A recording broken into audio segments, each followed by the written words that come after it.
We'll call the study commission meeting to order. Can we have a roll call vote? Kim, and for your information, both Ray Lynn and Cindy Purdue Dolan are excused. Here. Here. Here. Here. Here.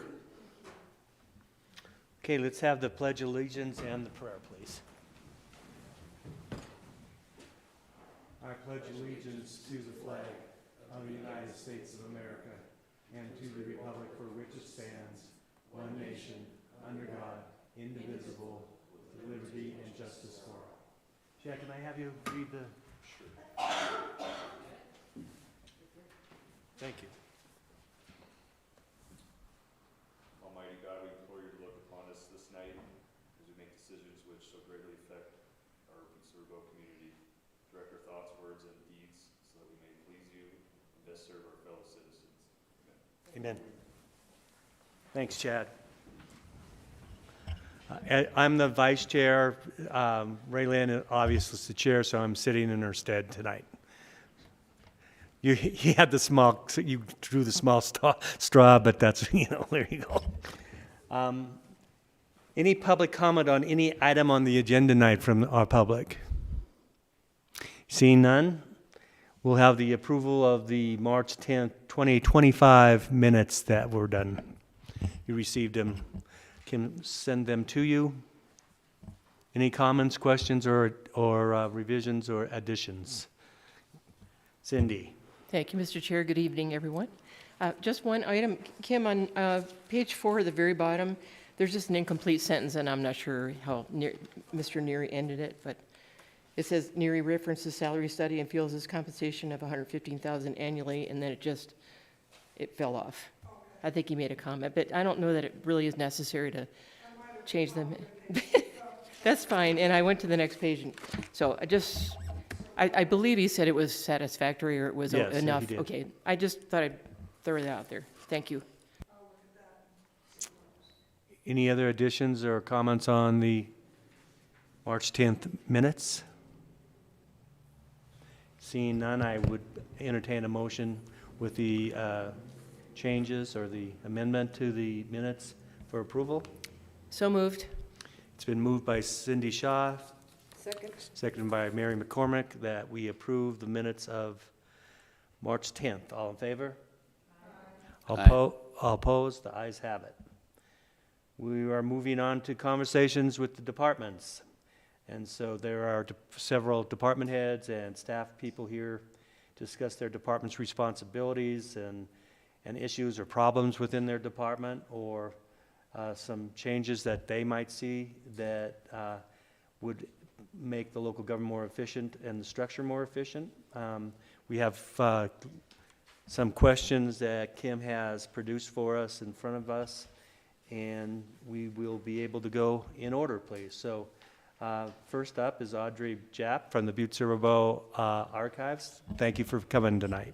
Vice Chair Dennehy, members of the commission, thank you for having me tonight. My name is Audrey Japp, and I'm the director of the Archives Department.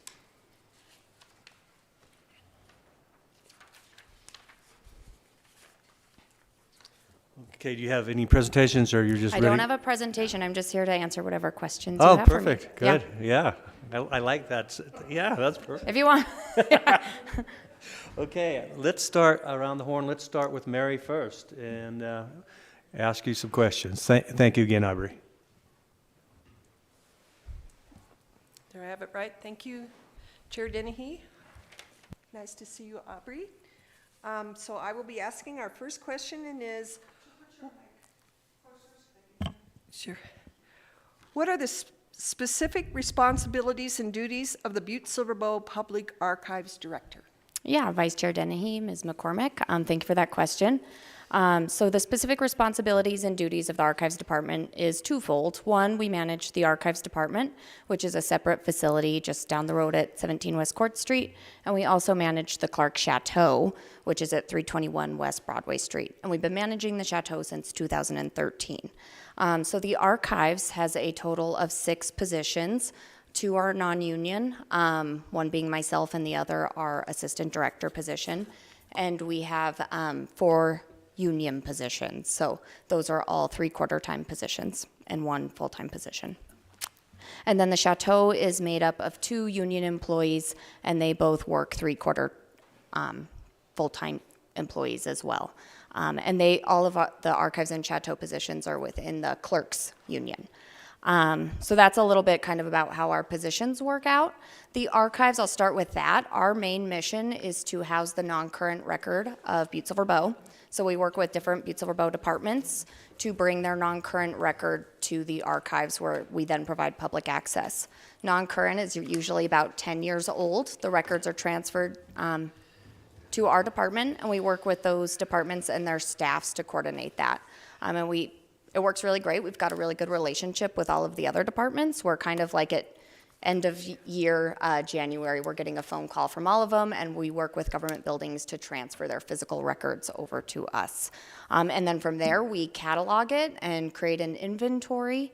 More than people, when they come in and are requesting public documents, we provide public access to them, given any restrictions or anything that might be on that, just depending on what the record series is. We also collect collections from members of the public, so we take in about 200 collections a year from people who are cleaning out their basements, cleaning out their attics, family businesses that close, organizational papers, things like that. They bring them to us, and again, we inventory them and provide public access. We provide service to roughly 1,500 people in person each year, so that's people that are coming specifically to the archives that we're assisting with research. And these range from genealogists, people looking into Butte history, academics. We get large groups of students from grade school to postgraduate work that come in. So that's a little bit about our collections. We also we get about another 1,500 requests per year remotely for research. And that is people that are emailing us again to help them with their family research. It's also helping other government departments. So a bulk of that work is court records. We have records from all of the courts here in Butte-Silver Bow, and so we work with the courts and those entities requesting those records to provide public access to them. Same with the planning department. We work with them multiple times a week on getting them different building permits, variance files, those sorts of things. So we have a good relationship with all of them on that. And then at the archives, we also do a lot of public programming. So you've probably seen a little bit. We do exhibits in our lobby. Right now we have a cemetery and mortuary exhibit on display. It's very fun if you want to come up and see it. We also do a public lecture series on the 2nd and 4th Wednesdays of each month, where we have a speaker on a Butte or Montana history topic come in, and that is a free event that we host for people and we stream it on our YouTube channel for people to view. And then we also have a meeting space, which I'm sure most of you, I believe, have utilized in some capacity, that Butte-Silver Bow departments use heavily, but as well as different nonprofits and community groups. And that's been really nice because it gets people into the archives that might not otherwise think they have a purpose coming in. Not everyone feels they are a researcher, and so it's been a really good way to get some more public visibility that way, where we get people in that come in and say, I didn't know you existed, I didn't know what you do, how does this work? So that's a big benefit there. And then the Clark Chateau, their main mission is to, 1, preserve the historic building, but then also provide humanities programming. So they do a ton of programming with kids, which is wonderful. In the summer, they do a high school internship where they get a few kids in, and then they do an art project throughout the summer, meet with different artists, learn a little bit, and then produce a final product. They do a Young Creators series every Thursday during the school year, and it's an after-school art program. Sorry, that motorcycle. It's an after-school art program that is just donation-based that kids can get an art lesson in school. They also work with a lot of different community groups. They just held an event in coordination with Second Halloween that's about suicide prevention.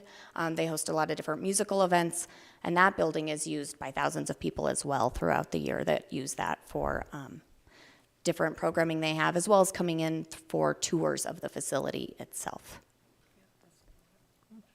That's amazing. Big baby. Cindy, you're next. I was waiting to see if anybody had any questions. Oh, I'm sorry. Any questions from, I'm sorry, Cindy, go ahead. Okay. We're going to switch gears a little bit here on you, Aubrey, okay? My second question is, what are the most critical problems presently confronting the Butte-Silver Public Archives Department, if any? Yeah, I would say, thank you, Ms. Shaw, for your question. I would say the biggest problem we're facing now is the problem of space. So we're by no means full. However, boxes come to us very quickly, and that's always a concern we have. So in regard to space, when we were first established, we just accepted whatever came in, and weren't necessarily doing a comprehensive review of what we already had in our collections for duplication, if it's even pertinent. It's pertinent to our collection policy, which is Butte and Silver Bow County, but if it is, perhaps we're not the best facility for it. And so the first solution I can think of for that problem is to do a review of our collections, because there's a lot of space we have that could just be freed up through some simple weeding. So we might have a duplicate of a certain publication 10 times throughout our repository, and that is something that is a very easy way to maximize the space without, other than the staff commitment doing it, requires very little other effort. Our building was redone in 2007 with a bond issue that was passed and reopened in 2010. And so I do have a great respect for the public monies that were used to renovate our building. And so I'm often kind of comparing it to a garage, where if your garage is full, you don't necessarily go build a second one. You first maybe, not do a garage sale, but look through and see what you have. So that's kind of where my first solution to that comes into effect. I would say the problem, though, that is happening with getting that activity done is staffing. So as I mentioned, I only have 3 full-time staff and 3 part-time staff. And so that staffing is always the hurdle we come up with, is getting dedicated staff time in the basement where you're uninterrupted to work on these activities between, people being out with illness or other things going on, vacations. That is kind of the constant struggle, is finding the dedicated time to do that intensive work that just takes a long time of a person physically going through boxes, updating inventories. There's not really a quick, easy way of going about it. So that's space is kind of the main concern I can think of in our realm of stuff we have going on. Mr. Chair? Thank you. Thank you, Aubrey.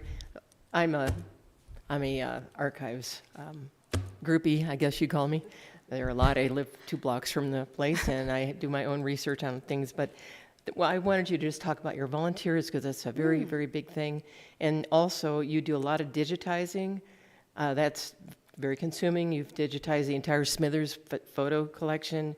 There's a lot more things that I know you guys do. And I don't know, do you feel that your staffing is adequate?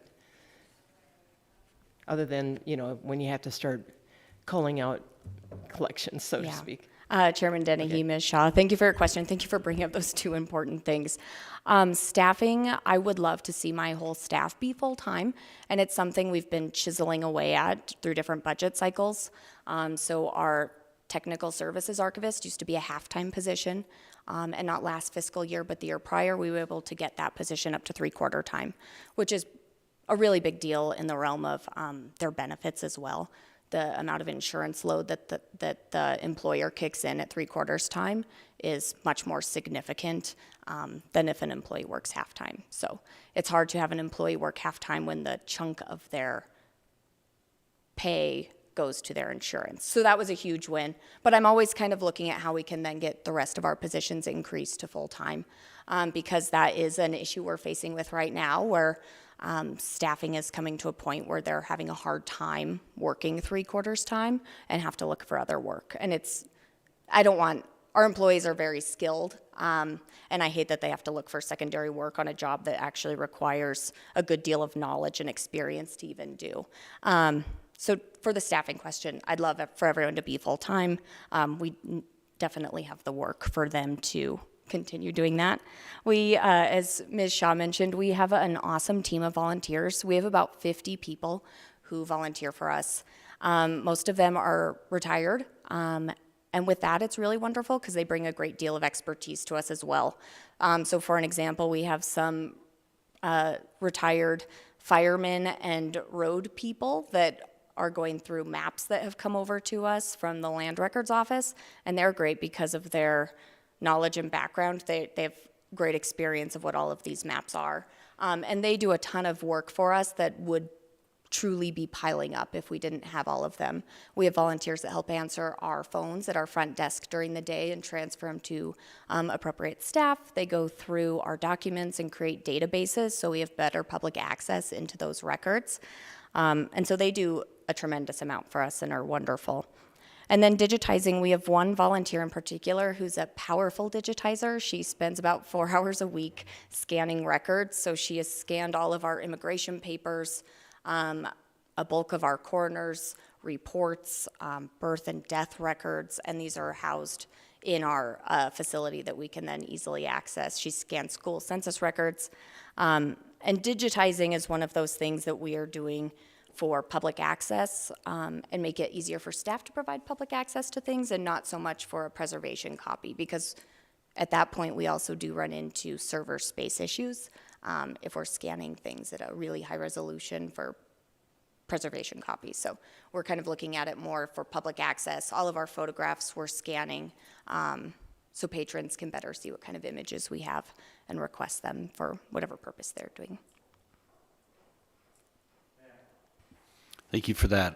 Just to follow up, about how many volunteer hours do you think you see on an average week? Yeah, Chairman Dennehy, Mr. Steppen, we have about 300 and some volunteer hours per month that we have. And so some of our volunteers come in for maybe an hour a week. Our front desk people spend about 4 hours a week on the desk. But yeah, it equates to anywhere from 250 to 350 hours per month, just depending on. We get a little drop in the summer because people want to live their summer lives, which you can't blame them for. So if I'm understanding correct, so 6 3/4 time employees, does that equate to 30 hours a week at 3/4 time? Is that right? It's 5.25 full-time employees, staffing that we have. Gotcha. Okay. So your volunteer hours represent a pretty decent chunk of your total hours dedicated They to really do, and archives. I'm sorry I don't have the number on me, but usually we do a volunteer appreciation dinner every year, and I usually have the amount of people they equate to, and it's pretty amazing. They kind of double the workload of our staff that we're able to produce with them.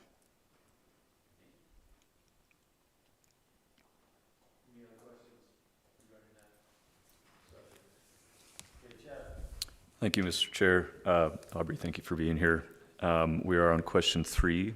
What changes, if any, in governmental structure, organization, or powers would help the Butte-Silver Archives Department address its most critical problems? Thank you, Chairman Dennehy. Mr. Silk, kind of as I mentioned in regard to the space issue and going through our collections, staffing is one thing that I would like to improve upon. But however, in the charter, the Archives Department, we are, I report to my board of directors every month, and they are given a director's report each month of what is going on at the archives. They're given all of our monthly counts.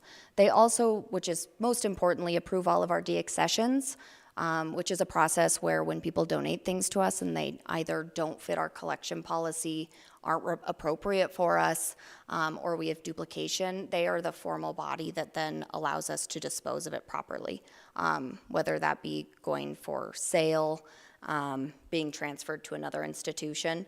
And so working with my board quite closely is a real benefit to us because it prevents someone coming in saying that we're just getting rid of things without due cause or anything like that. And we work really closely with them. And so I think in that regard, the department itself, the structure runs quite nicely. Question number 4, Matthew. What advice would you give to the study commission in terms of conducting a comprehensive and impactful review of local government? Yeah, Chairman Dennehy, Mr. Steppen, I think this effort of interviewing department heads is really wonderful. I think that's a really good way to understand what individual departments are doing within their own work. Perhaps visiting different departments. We're not all up at the courthouse, and we're scattered throughout the city, and perhaps going and seeing these different places people are managing could be beneficial. We also at the archives have the records of past study commissions, and I've met with a couple people already who have gone to look through them or inquired about them, and if that's anything you're curious about. Most of them are quite robust and not easily scannable in a feasible amount of time, but we can happily pull them for you if you're curious about what other decisions this body has made over the past study commissions from 76 up to current.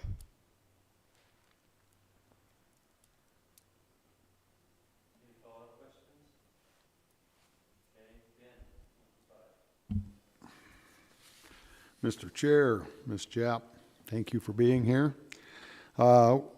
Question number 5.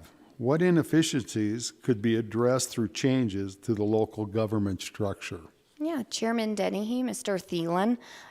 You know, the one thing I thought of when I saw this question is we have to run our grant requests through council. So we have to get permission to apply for grant funding. And often, because we have to get that on the agenda for the regular meeting, there's lots of grants we've been notified about, and the turnaround is really difficult to even get it through council, let alone have a proposal ready to go for council. And there has been granting opportunities that we have not necessarily pursued because that turnaround is very difficult. I also have a nonprofit that is associated with the archives called the Friends of the Archives, and so we're fortunate in some ways that we have used them in the past to be our grant requester, but there are some things, especially if it's involving requesting extra staff or supplies that should go through the government, that we have to go through. So that's kind of the only thing I could think of, is just sometimes hitting those 2 weeks a month is really challenging in regard to grant deadlines or other requests. Thank you.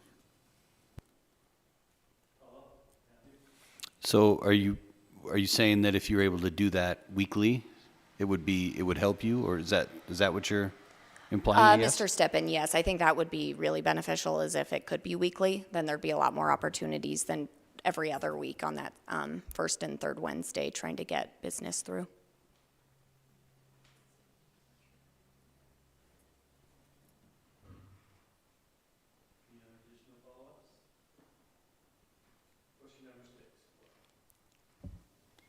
Mr. Chairman, Ms. Japp, what challenges do you foresee for Butte-Silver in the next 10 to 20 years, and does the current government structure position the city county to meet those challenges effectively? Yeah, Chairman Dennehy, Ms. Casey. In the realm of at least my department, the one thing I can think of is records management in the digital arena. So we have a really good workflow for physical papers, but as for digital records, which is how essentially everyone is producing their documentation today, Butte-Silver currently doesn't have a digital records management plan. It's something that we have tried to work through over a couple of administrations, and it's been hard to get traction on it. And so I think now with the current chief executive being here for a second term, that helps a lot, because then there's some knowledge and some information you can already work with in developing something like this. So that's the one thing I can think of, is getting a digital records management policy on place so that public access and the long-term management of these records is there for the public for the next 50 years, 70 years.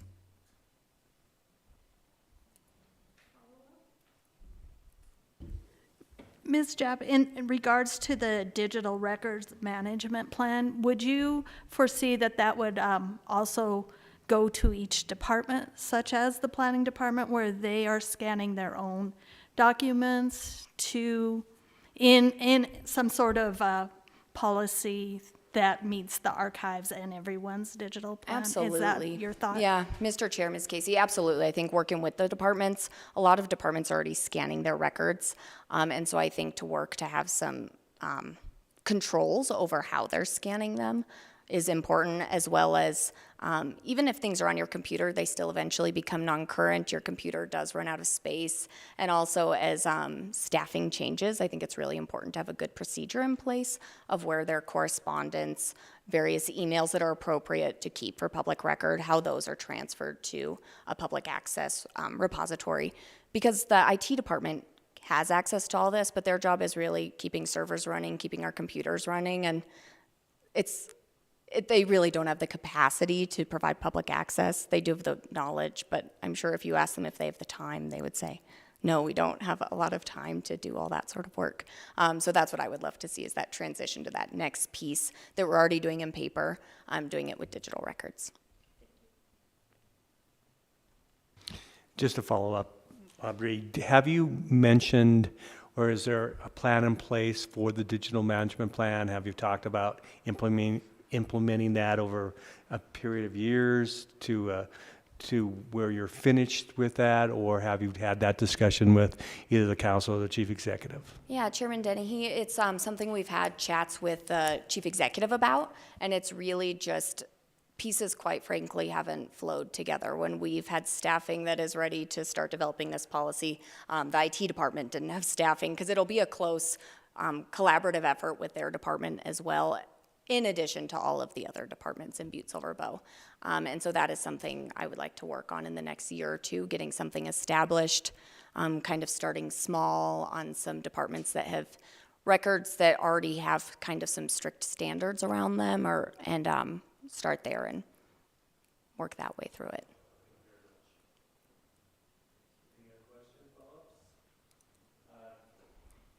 Question 7, I guess that's me.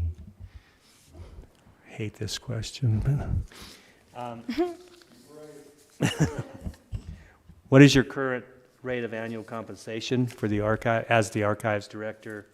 And you said 5.2 professional staff working with you. And would you consider these rates fair? Yes, absolutely, Chairman Dennehy. My annual salary as archives director per the last budget year was $80,340. My assistant director is $51,810. As I know was mentioned before this body before, there was a salary study done for non-union employees this past year. And both of our non-union positions were evaluated, and we were above the minimum salary that is suggested for these positions, but we are well below the mid-range salary, which is where I know the chief executive's goal to get everyone up to is. And so that's kind of where we fall. We're above minimum, but below mid-range.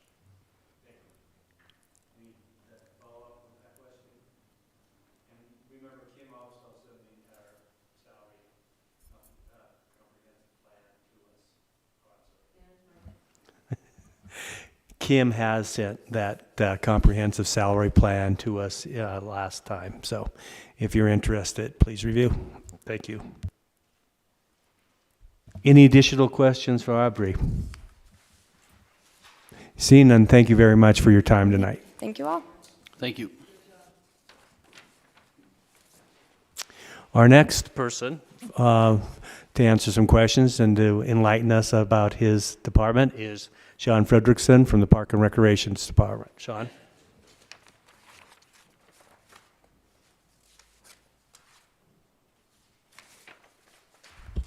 Hello, members of the committee. I am Sean Fredrickson. I am Parks and Recreation Director and former City County Commissioner for Butte-Silver Bow. Thanks for having me. Thanks for squeezing me in. I wasn't on the original list, and I will kind of get into why I'm not on the original list. My department is under Public Works, but I am the only department head per our charter that is required to have a director. I'm not really quite sure why that was the case in 1979 when they decided to create the original Butte-Silver Bow charter. But this is where we are under the organization chart. I am within Public Works, but I report directly to the chief executive and manage my staff separate from Mark Neary and his staff.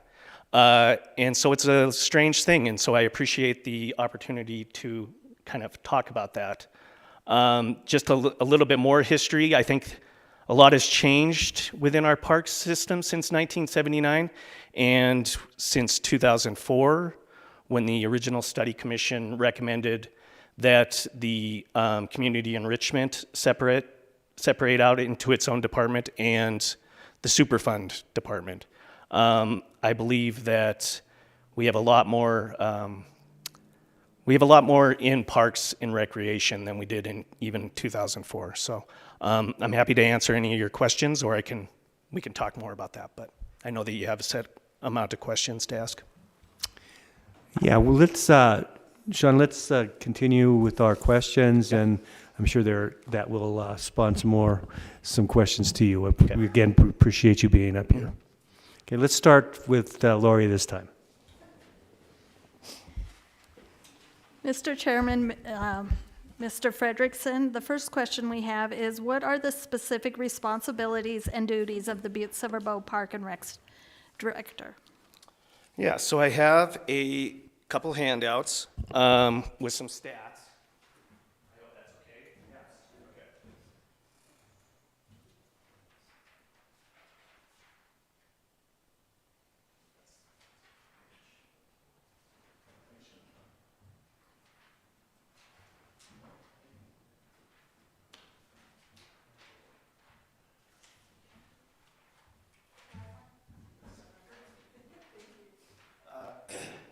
So we have to put together these guides for our parks and recreation. They're usually through the chamber, and then we have our own recreation guide. I had to fill this one out last December, so it's about as accurate as it gets. We recently had a parks master plan that was updated in 2023. So we have 4,237 acres of developed parks. That has changed a lot since 2004. We have 49 developed parks and 68 miles of trails. The parks have always kind of been there since 20 years ago, but we've definitely have a lot more trails than we did in 2004. Our parks crew maintains all of those trails, including the Greenway, which is a separate funding from the general fund. We maintain all of our parks. We have Big Butte open space area, Copper Mountain Complex, Stoughton, of course. We have Ridgewaters, the original Mine Yard, which was also put online since 2004, which hosts numerous events, and of course Highland View Golf Course. We have 18 pavilions and gazebos that we rent out. Last year we had 244 reservations made. Those range from $25 for a few hours to the bigger ones are $100, and Basin Creek is $50 if you're to rent that lodgepole pavilion. We have American Legion baseball up at Three Legends Stadium now. Now we have high school baseball, Butte High and Butte Central. We have Butte High and Butte Central that play at Stoughton, and numerous adult leagues. We have horseshoes down at Stoughton. We have pickleball. We have tennis. We have a lot of things going on. We also manage Blacktail Creek Trail, and then we have recreational opportunities with little guy football, the little leagues, tennis, soccer, ice skating, hockey. So yeah, we have a lot going on.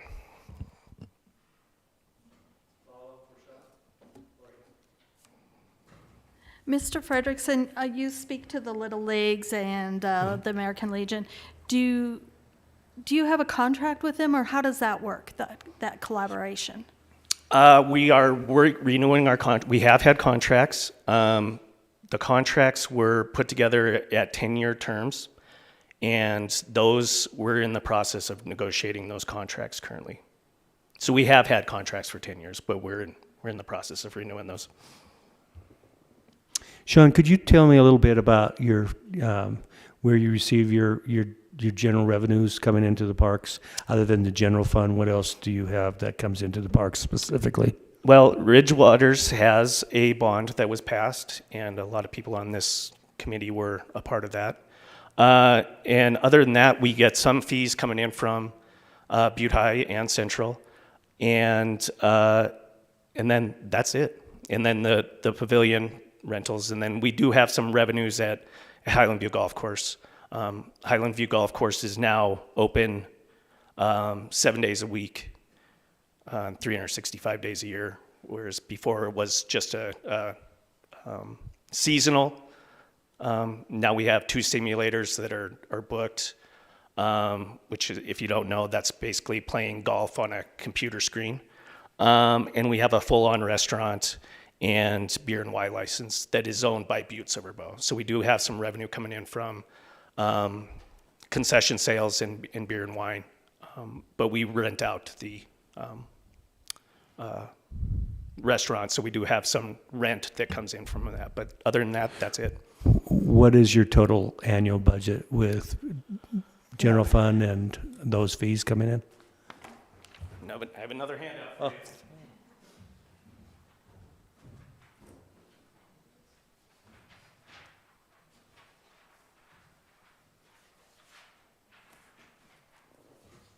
Thank you, Sean.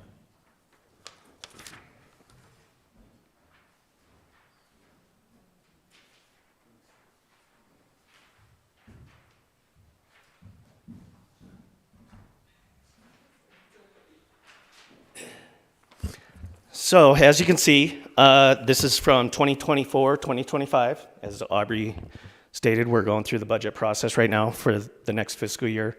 $3,472,000, 487 or 78, sorry. And you can see where my budget breaks down. I forgot to mention that we also, the cemetery is underneath Parks and Recreation. How that compares to the rest of the state, if you're wondering, it's quite a bit lower. I checked on Helena's today. Helena's is closer to almost 10 million.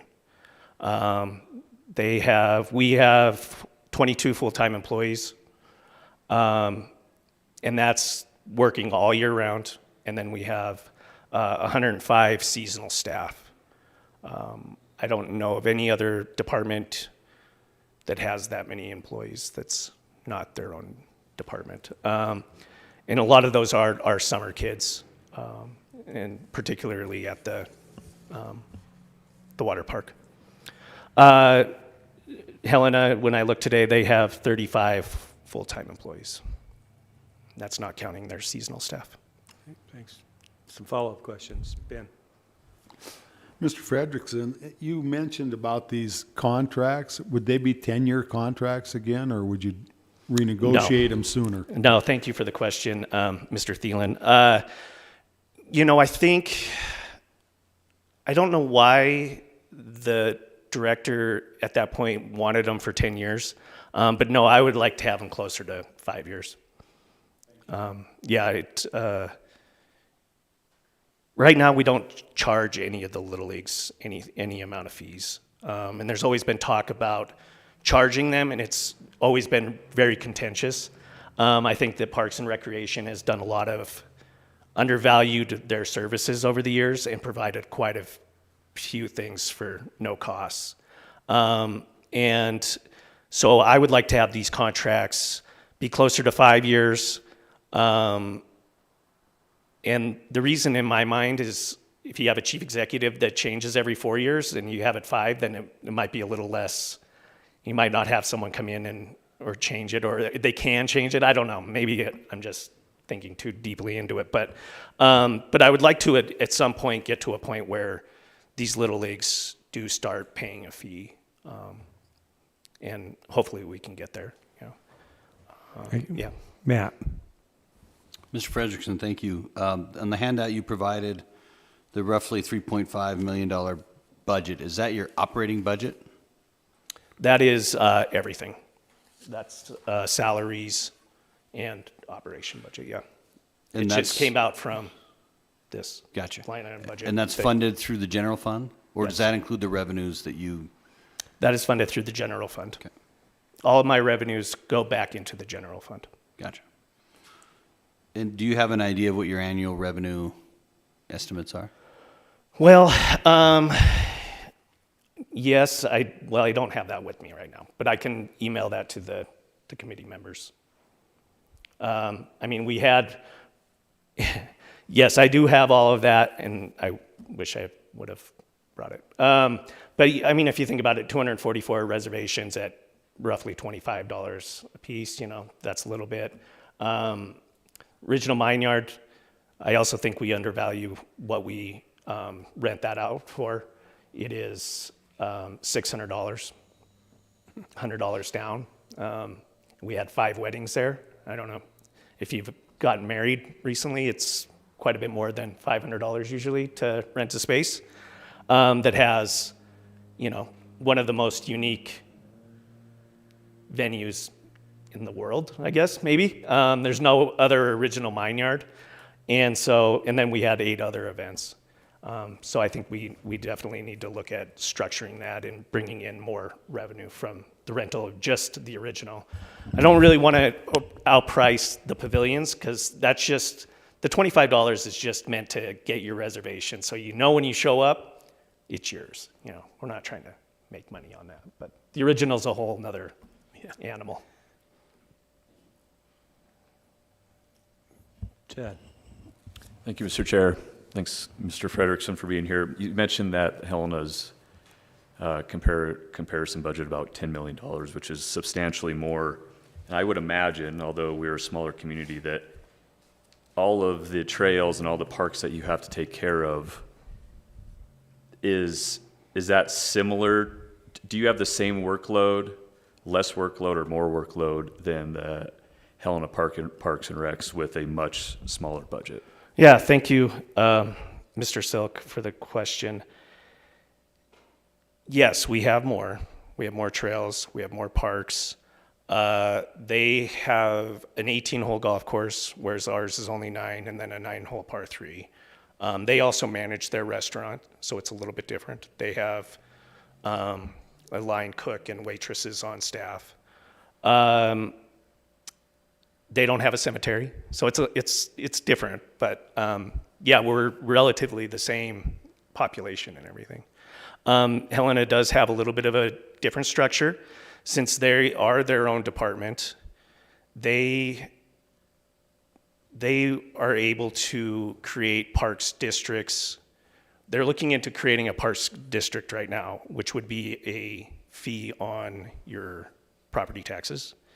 Right now they have an urban forestry district, which I believe is $20 a year for each property on their property taxes. And that fund goes to fund their urban forest, trimming, pruning, replanting, cutting down trees. Cutting down a tree is extremely expensive. You're talking $6,000 or $7,000. And then they have an open space natural area fee, which I'm not really sure what that must just go into funding their trails, which I believe is closer to $40 a year on property taxes. So they have some additional funds coming in, and they're able to create these districts. And now they're in the process of creating a parks district too. Sure. Just a follow-up, Mr. Chair. Do we have any fees associated like that? Or is it just, can you explain that process of what? Yeah, thank you. Thank you, Mr. Silk. We do not. And I'm not really quite sure if Montana law would allow us to create a district if we're not our own department. That would be a good question for the county attorney's office.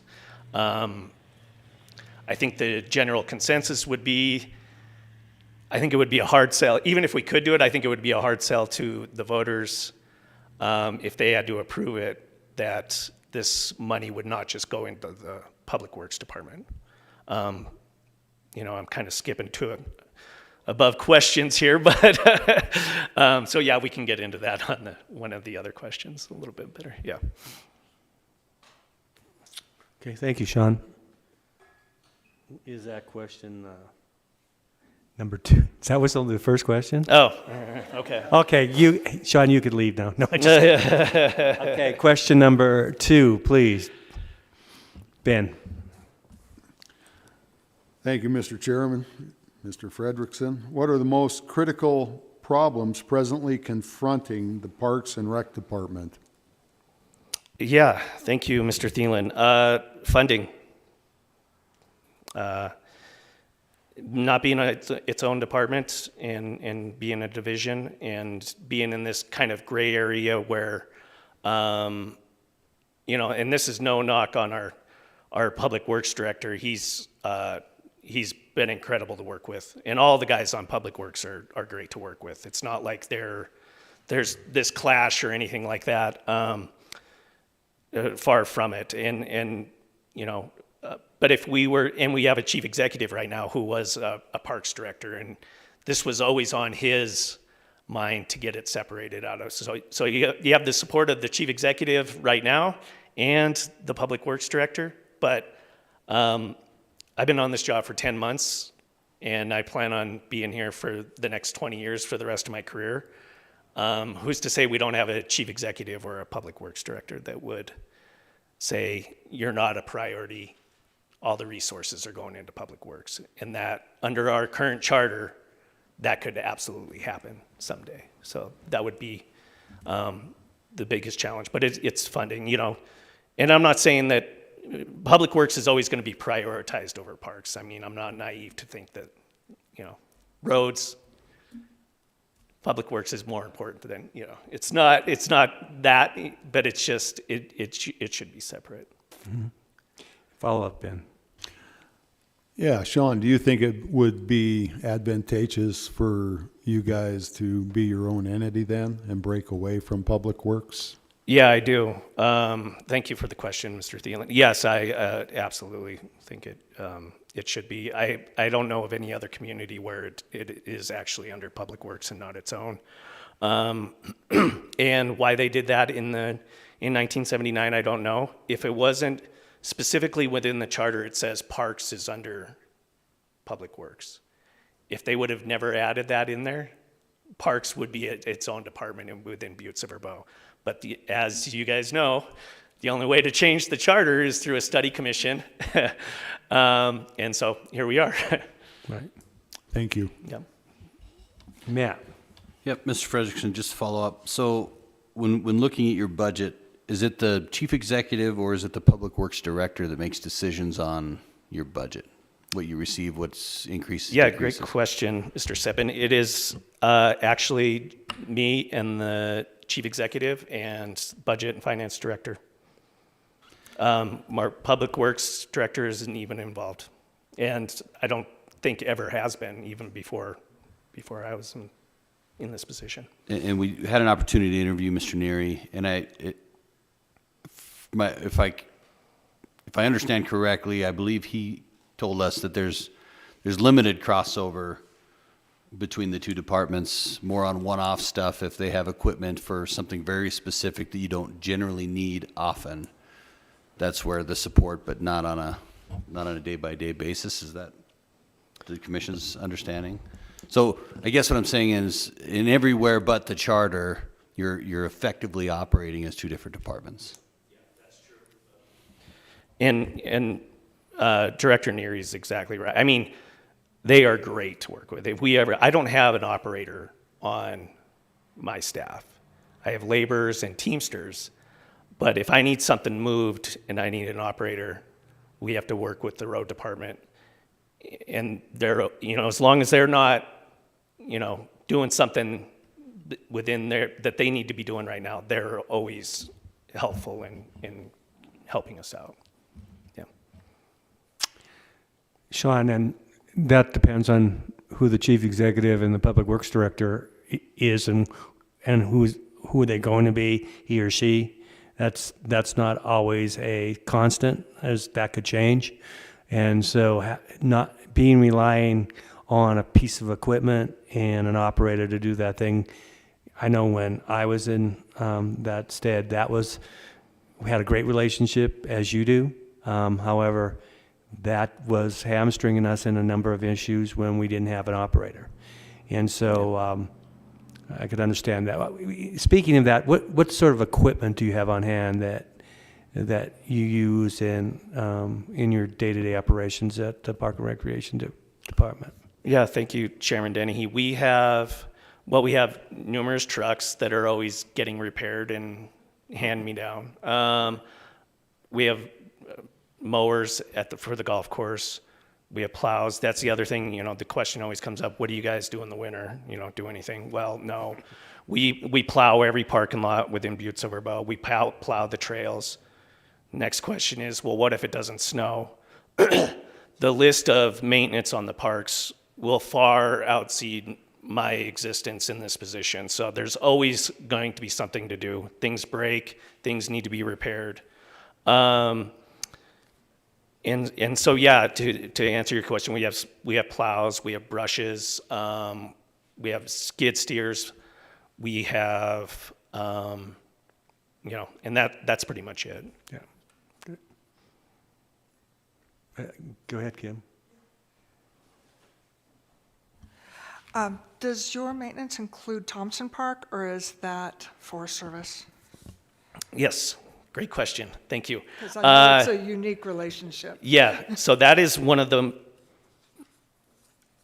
I feel like I'm saying this a lot. This is something that's also different as far as I can tell from anything else in the country. I don't know of another park that has an agreement with a federal entity, and that lease is for 99 years, which was just approved when Commissioner Shaw and I were on council, I believe, not too long ago, was renewed for 99 years. And so the Forest Service maintains the park, like the trails and everything. My staff cleans the restrooms, and then we plow the parking lots to get it, so, right, it closes in the winter, so we plow the parking lots in Thompson Park. We actually pay the Forest Service for them to maintain it, and I believe we pay $6,000 a year, which I think is a pretty good deal because they have to, picnic table breaks, they have to repair all of that. Yeah. But I do not know of another agreement. Yes, so. Okay, yeah. I can tell you this is a completely unique situation. Yeah. Between city, county, state, and federal in the nation. Yeah, and we have a great relationship with the Forest Service, and we talk to them multiple times a year, and Friends of Thompson Park. Okay, Chad, I think we're on number 4, please. Yeah, thank you, Vice Chair. Mr. Frederickson, number 4, what advice would you give the study commission in terms of conducting a comprehensive and impactful review of local government? Thank you, Mr. Silk. So this one's an interesting one for me since I was a former commissioner, and now I'm director. I'm just thrilled that there is a study commission going on, for one, and I appreciate all of your guys' service. I think you have a great group of people working on this. I mean, I think exactly what you're doing. I mean, I don't know. I think Aubrey's advice, she left. I think Aubrey's advice of maybe going and doing some field trips, and not just focusing on what's going on in the courthouse. My office isn't down at the courthouse. I'm down at the Civic Center, but the Civic Center is its whole other thing when you talk to Bill Melvin. And so it's,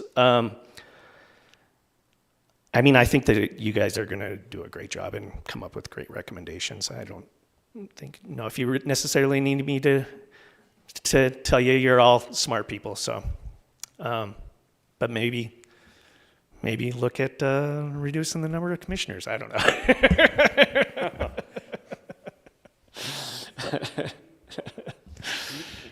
Right. Any other follow-up regarding that question? I think Sean has been pretty clear. of some of the things that he would like to see, and appreciate your frankness. Yeah, I mean,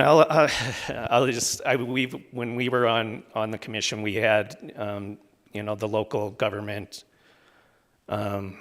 group out of Bozeman, Dan Clark, come and speak to us, I think, 5 or 6 times since I was on there.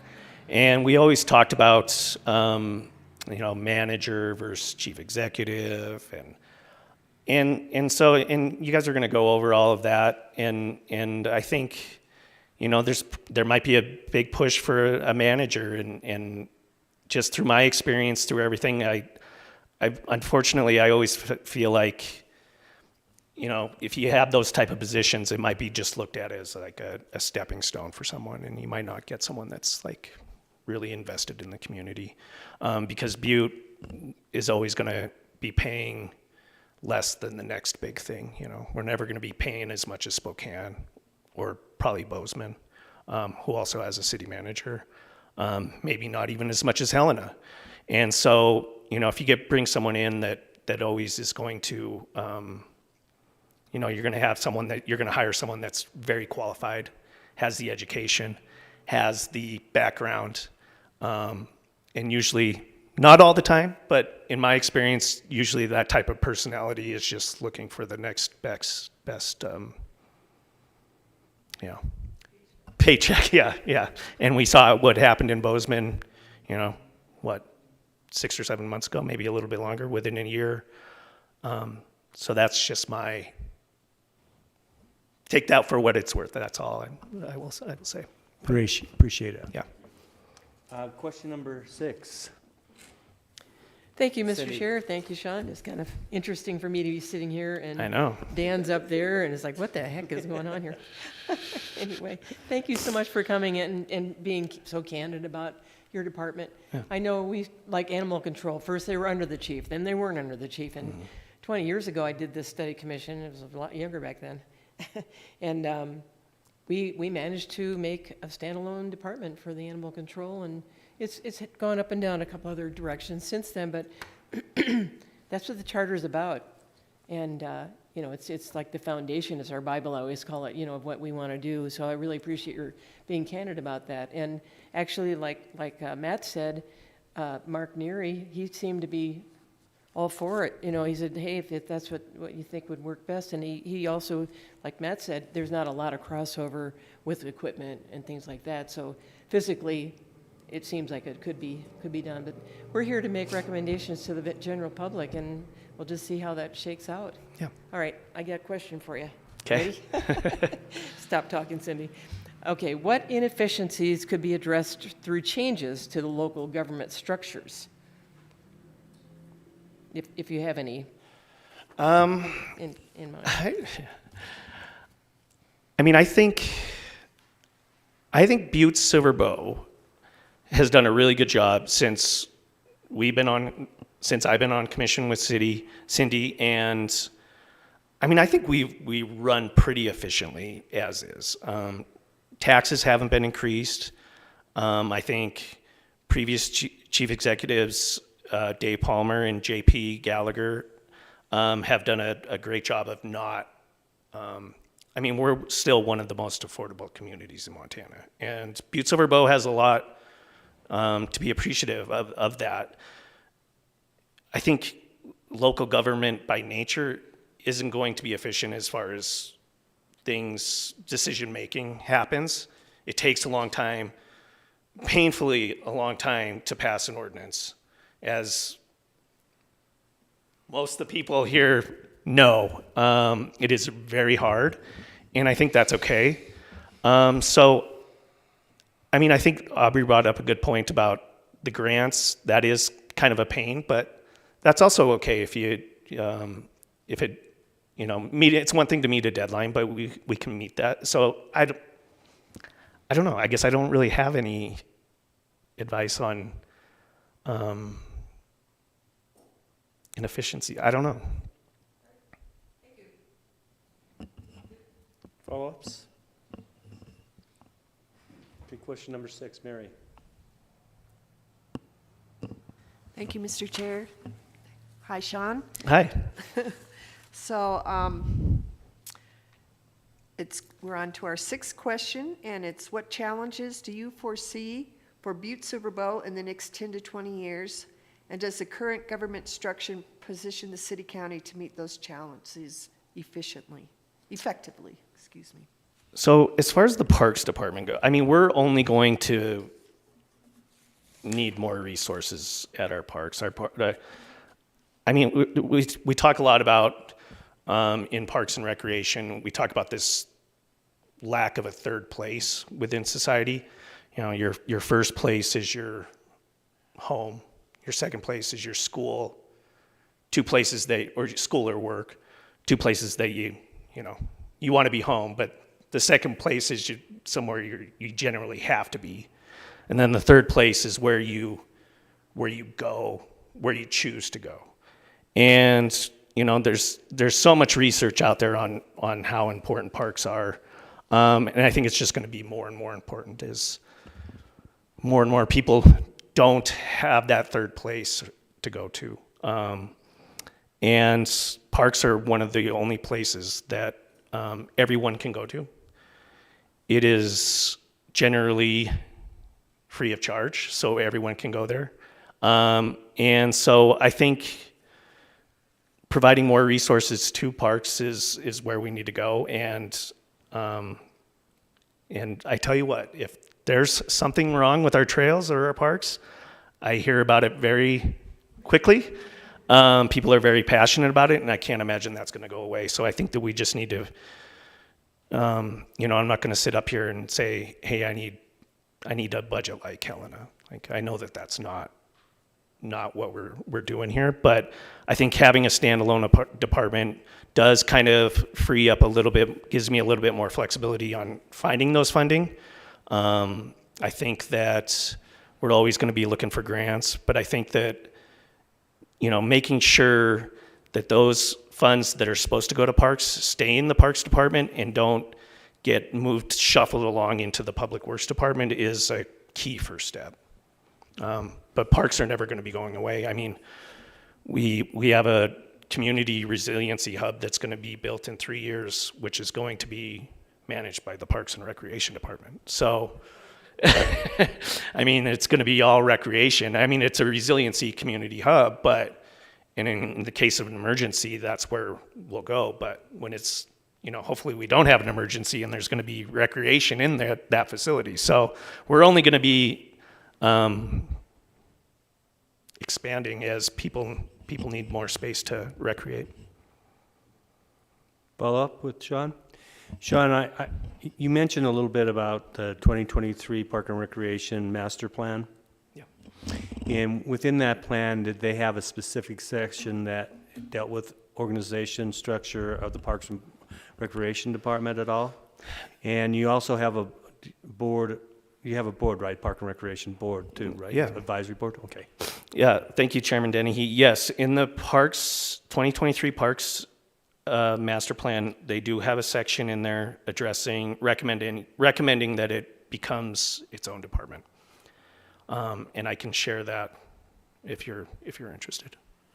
The master plan is 165 pages. I will just get you the link. The master plan's on our website, but I will just. Yeah, it's on the Parks and Rec website. Okay. So, Okay. But I can get that section for you where that was a recommendation. And yes, we do have a board. The board, it's interesting, within the charter, the board says that, so the charter actually created the board, which is also kind of interesting that within Public Works, there's this separate board and a separate director. But yes, we have a 5-member board. We meet once a month at the Highland View Clubhouse, which was just redone a couple years ago in our conference room down there. Very good. Thank you. Follow up on that question. Lori. Thank you, Mr. Chairman. Mr. Frederickson, your board, what are their responsibilities, and is it an advisory board to the council? Yeah, thank you, Ms. Casey. Yes, it is an advisory board. And so, yeah, they just make recommendations that to basically proceed to council on certain things. Yeah. The other, and it just got me to thinking, so a lot of, if you look at other, I guess one thing that I would say is maybe look at other cities in Montana and how they structure their Parks and Recreation Board. We've been talking a lot about Helena, but basically they're all the same, and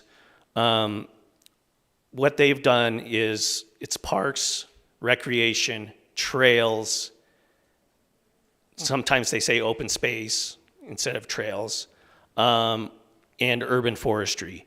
So this has been one of the weird things within Butte-Silver Bow that I would like to see cleaned up with this study commission is urban forestry. So our urban forester is one of my staff members. He works within the Parks Department. There's also an urban forestry board that's an advisory board. That board has probably been shuffled between so many different departments. I think at one point it was under community development. It might have been under planning. And then it was maybe community enrichment. I don't know, but it's ended up in parks, but it's not officially under parks within the charter. So that's something that I'd really like to see cleaned up is everyone knows that parks is under parks, recreation is under parks, trails are under parks, open space is under parks, and urban forestry. And that's the department right there. Because we do have open spaces, a lot of them. And, you know, depending on how they clean up behind Tech, Atlantic Richfield, we might be even getting more open spaces. So you can add that to the 10 to 12, 20 years, you know, as we go through Superfund cleanup, when Diggings East and all of that gets cleaned up, that's going to be a park. So we're always going to be just adding parks. It's just the way it is. Follow up? Cindy? Lori, I'm sorry. Thank you, Mr. Chairman. Mr. Frederickson, do you think that there needs to be two separate boards if they were under Park and Rec, the Urban Forestry Board and the Park and Rec, or could it be melted into one board? Thank you. That's a great question. There probably should be two boards, and it seems like most have two boards. Yeah, but yeah, I know that would be something to look into. I don't know. I haven't done enough. Now you got me thinking, but I don't know of any. I think that most of them have a separate Parks and Recreation Board and an Urban Forestry Board, and then also we're affiliated with the Butte Parks and Trails Foundation, which isn't a board appointed by the chief executive, but it's kind of like Aubrey's Friends of the Archives. I sit on that board, and they kind of raise money for the Parks Department. So. Cindy? Yeah. Thank you, Mr. Chair. Yeah, Sean, I was just thinking about, we didn't have an arborist with our urban forester before. We had an extension agent out of MSU. I remember a couple that were awesome, and they pretty much did what, not quite as technical and professional as Trevor, but yeah, so then that morphed into the arborist, and that was a separate board, you know, that whole thing with the extension agency. I was involved in that as well, and helping on the selection committees to get people. But as you know, that kind of went kind of crazy, and now we just have somebody with 4-H out of that extension. Mm-hmm. But that morphed from that into an arborist. So I could see a dual, kind of two different boards like you're talking about. And especially if that expands, that forestry should be bigger. Should be doing more stuff in there. Just saying. Thank you. Okay, thanks. Thank you, Commissioner Shaw. Yeah, we are one of the only communities that most have an urban forester and an arborist. The urban forester kind of manages everything, and the arborist actually does the trimming and the actual. Our urban forester does all of that. But yeah, most of them have an arborist, and that arborist will act as a horticulturist also. You know, we're great at Butte-Silver Bow of adding great things and never figuring out how to maintain them, and then that usually comes back to the parks if it's outside. And I love Stodden Park. I think it's the best park in Montana. But we added a bunch of shrubs and things that need to be, gardened and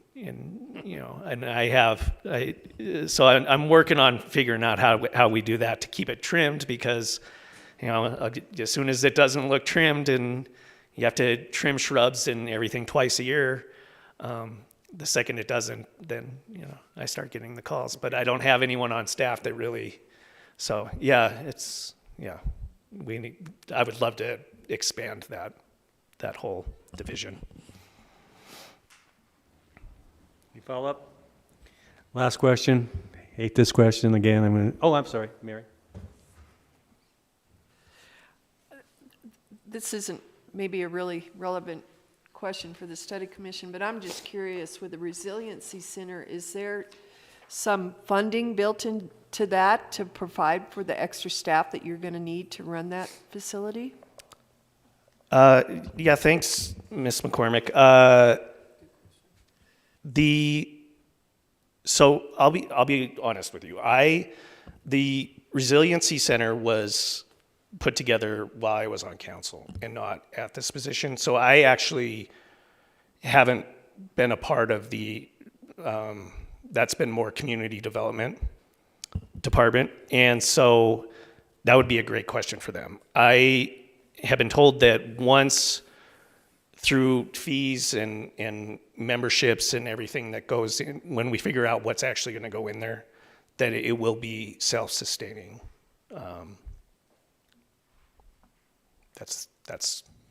But I think that until we figure out what we're actually going to have in there, I don't know how to answer that. I guess I'm sorry.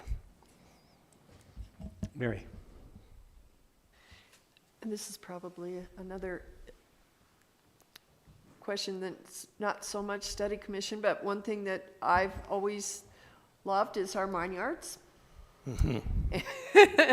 And, I really appreciate what's been done at the original, but I just see such a great potential being wasted. Would you ever think of, working towards opening up the Anselmo as a interpretive center? Yeah, thank you. Part of this list, we have 6 other mine yards that are currently listed as parks assets.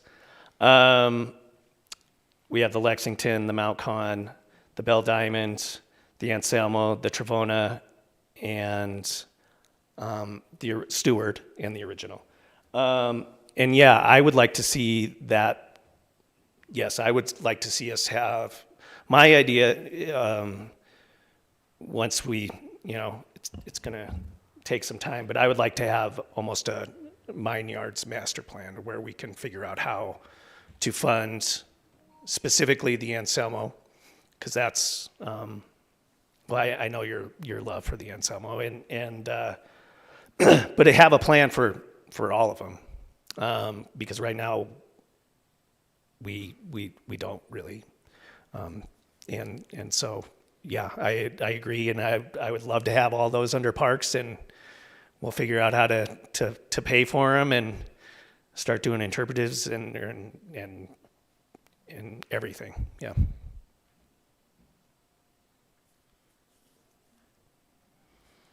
Any other follow-up? Okay, the last question, Sean. Best question ever created. What is your current rate of annual compensation as the Park and Recreation Director? And are those rates of compensation fair? So my current rate is just under 80,000. And looking at, I think that mine's probably where it should be. I will say that it's probably the lowest out of anywhere in Montana. When I was looking at anticipation of this question, I hate to look at other cities, but what else do we have to go with? Billings was 122,000 or something, and Helena was, closer to 90. So yeah, I mean, maybe it should be a little bit higher. And then my recreation coordinator, who does a lot more than just recreation coordination. He does a lot of work at Ridgewaters and the golf course. He makes 66. And then the rest of mine I have 11 laborers under contract. So they make the laborers rate that we negotiate every 2 years. And then, I mean, I would really like to see my summer help and those kids get paid, $12 to $13 an hour. I would like to see that. It seems like everywhere else is paying the kids a little bit, and I think, the way I look at the summer help is we hire these young kids and we're trying to teach them the skills to be, good citizens and good work ethic. So paying them a little bit higher would be great. And then my manager down at the golf course, he's probably the most underpaid. He makes $55,000. He has a staff of 6 full-time, and then in the summer he has a staff of probably 12. And he's the one managing cash, trying to make the golf course bring in money and not lose money. I know a few years ago, the golf course was losing, $250,000 a year. Now we're getting closer to breaking even. And I was trying to get those numbers for you in anticipation, but we have a budget meeting tomorrow and I couldn't get it in time. I have to split my clerk or my administrative assistant with every other division in Public Works. So having a dedicated finance clerk / administrative assistant would be great, because I love Angie Mulliken, but I have to share her. And she works very hard. So yeah, I think I would like to see the golf course manager. I think he should probably be paid a little bit more. I think we treated the golf course as I don't know, you probably remember the Jack Crowley days, when he was the golf pro down there, and he was open. I think it would open April 1st or something, maybe, when Jack would start getting in there, and then it would close Labor Day, and then Jack would go and do the ice skating rinks. Well, it's not like that, and then the doors would lock and no one went in there ever again. Now that you go down there right now, there's probably, the simulators are probably booked right now. Yeah. There's probably a ton of people eating at the restaurant. So there's a lot going on down there.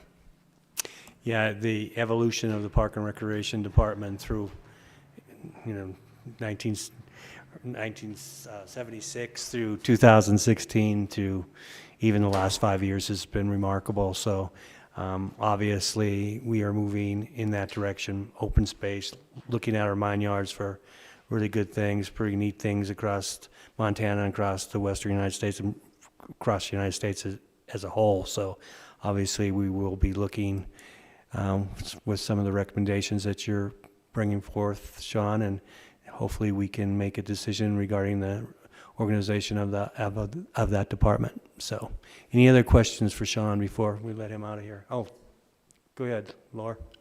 Thanks, Mr. Chairman. Mr. Frederickson, you have your list of parks, but do you have any parks or open space like in Melrose or Ramsey, some of the outskirts to maintain? Thank you, Ms. Casey. We don't really have anything outside of Butte. There is a park at Ramsey, but it's more, there's a lease with the Ramsey Association, and so we actually don't maintain that one. The irrigation, we blow it out and turn it on, but they mow it. So that is one of our parks, but we, like I said, we have that long-term lease with the Ramsey Association. And then we do have a park at Rocker Station along the trail, but nothing in Melrose. Okay. Thank you very much, Sean. Appreciate it. All right, Very- thanks again for squeezing me in. Very educational. Thank you. Last but not least, our superintendent of schools, Jim O'Neill, with a presentation. Hi, Jim. Oh, sorry.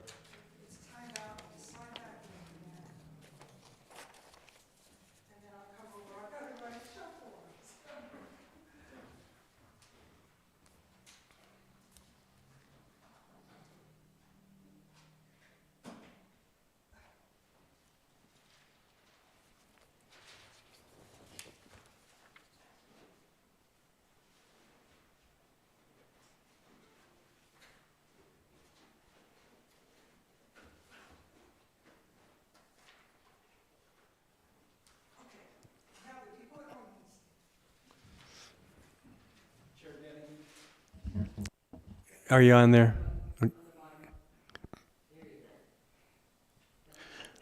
Thank you. Chair Dennehy, members of the commission, thanks for letting me present tonight.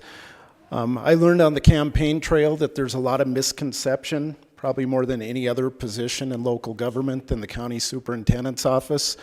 When Kim reached out about presenting tonight, I had already been working on a presentation for the Council of Commissioners, as I felt it was important to do a state of the schools address and let people know what does occur in this department. I'm just finishing my 3rd month, so I'm hoping I can answer questions tonight. So bear with me if hopefully I get a little bit of a grace period to plead ignorant to some of the questions, but I appreciate the opportunity to be here. I did prepare a slideshow, which Chair Dennehy, it doesn't sound like you're in favor of that, but I'm a teacher. And I have to reach out to... I never had you for class, but yeah. As a teacher, you have to differentiate instruction, and you have to reach out to all learning levels and learning needs. So you're you getting have the crayons? audio, you're getting the audio and visual, Very and good. the crayons they're underneath your Okay, desk. thank So- you. Thanks, Jim. So the motto I've always lived by in the education profession is kids don't care how much they know until they know how much you care. And I've lived by, you've always heard of reading, writing, and arithmetic, the 3 R's of education. Well, there's a 4th R that's the most important, and that's relationships. And that's something I prided myself on, and it's something that I ran my campaign on, is because I felt like I built a lot of relationships in the community to do a good job in this position. I didn't go into this position as a retirement job, as I was asked a lot on the campaign trail, and there is a misconception that there are 2 superintendents in our community. There is the Butte School District Superintendent, Judy Jonart, who I worked for many years, and this is the Butte-Silver County Superintendent of Schools. So I work with the school district and oversee Ramsey, Divide, and Melrose. So with my presentation, my first slide is responses to the questions. Kim, if you... So the main portion of my presentation is the duties of this position. Would you like me to go through that first? Yes, Okay. please. Okay, so Kim, if you'd like to hit the space bar again. So this is, full disclosure, my weak area in this position. Although I managed millions of dollars in budgets and grants for the school district, this is a whole different kind of finance. We're required in our office this is a spreadsheet that I developed, to do different reporting throughout the year on finance. There's a county treasurer's report, a county school-wide funds that needs to be reported to OPI. There's the FP 8A and 8B. Those are for joint districts and joint district tax levies. We do have a joint district agreement with Jefferson County. And then we have the County Transportation Retirement Fund mill levy calculation, as well as verification of mills. This all starts occurring during the summer. I am attending a MASBO conference 2 half-day trainings to further learn about this, April 4th and April 11th. That is my weak area right now, but I promise you I will learn, and I do not want to make any mistakes. So next slide, Kim, please. Also transportation, there's a lot of transportation reporting that takes place in our office. We are required to file TR1s with the Montana Office of Public Instruction. TR1s are all of our bus routes that occur in the county, not just in Butte. We are to provide a bus rider list for OPI, that's TR2. TR4 and TR5s are individual transportation contracts and transportation reimbursements. Those are for any parents that have transportation contracts with school districts if they live beyond 3 miles from a school. So those are reports that have to be done twice a year, each semester. There are also bus reimbursement claims, bus route reimbursement claims that we do for the Butte School District and for Ramsey. We have to file those twice a year, and then the districts are reimbursed for all their routes. Bus inspections, they have to be completed each semester to make sure buses are safe. And also, we have bus driver certifications. We need to make sure all our bus drivers are up to date on their certifications. And their medical, they're required to get medical checks every so often. So I send out monthly reminders to the districts about those, all of these, to make sure that we're not missing anything and that we're getting everything reported on time. So these next slides, these are just, these 2 slides are all the different reporting that we are required to do with the Office of Public Instruction throughout the year. Everything in yellow has to do with transportation, yellow school bus. These are my codes. Next, Kim, please. And everything in green has to do with finance, green money. So it's the way my brain works. And orange is any reporting that we have to do dealing with finance and transportation. So when I first got into office, I thought I don't want to miss any of these things, so I have them on my calendar, I have them on my desk, so just to make sure that everything's being reported on time. Okay?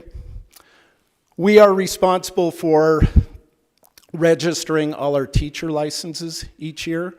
This year we have 80 teacher licenses that are due. That includes teachers whose licenses are expiring and new teachers to the district.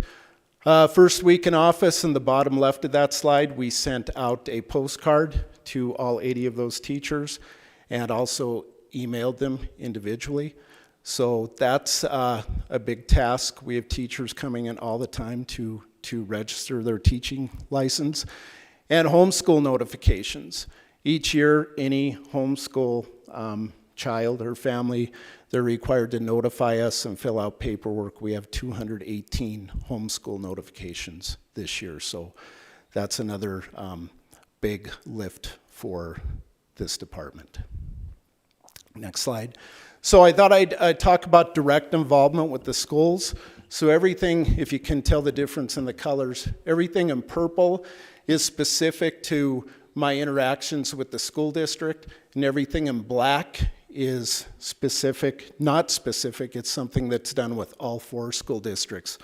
So at the Butte School District, I attend all the administrator meetings. They're my old friends that I used to work with, and it's a good way for me to keep on top of everything happening in the school district. And one of my goals in running for this position was to kind of change the position and work with the school district closely. I have relationships with all those people, and there's a lot of things I'd still like to do to help. I attend all their policy committee meetings, their safety committee meetings. Superintendent Jonard asked me to be the head of the crisis response team. That was one of my duties when I worked for the school district. That involves anytime we have a situation. We lost a little guy at West last year in a skiing accident. So we get our crisis response team together, go into the school, set up counseling for our kids, for our teachers, do debriefing, and meet with the staff before and after school just to make sure everyone's taken care of. So I've been asked to chair that again. I want to start a job shadowing program. I'll talk a little bit more about that in a few minutes. School board meetings, I attend all the school district school board meetings. I'm required to do the oath of office for new trustees.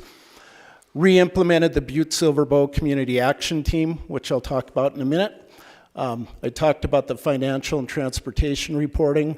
I'm also part of their federal programs team and meeting. That's required to work with our private schools and our home schools so that those families have the right to participate in any federal programming that goes on in all of our schools in the county.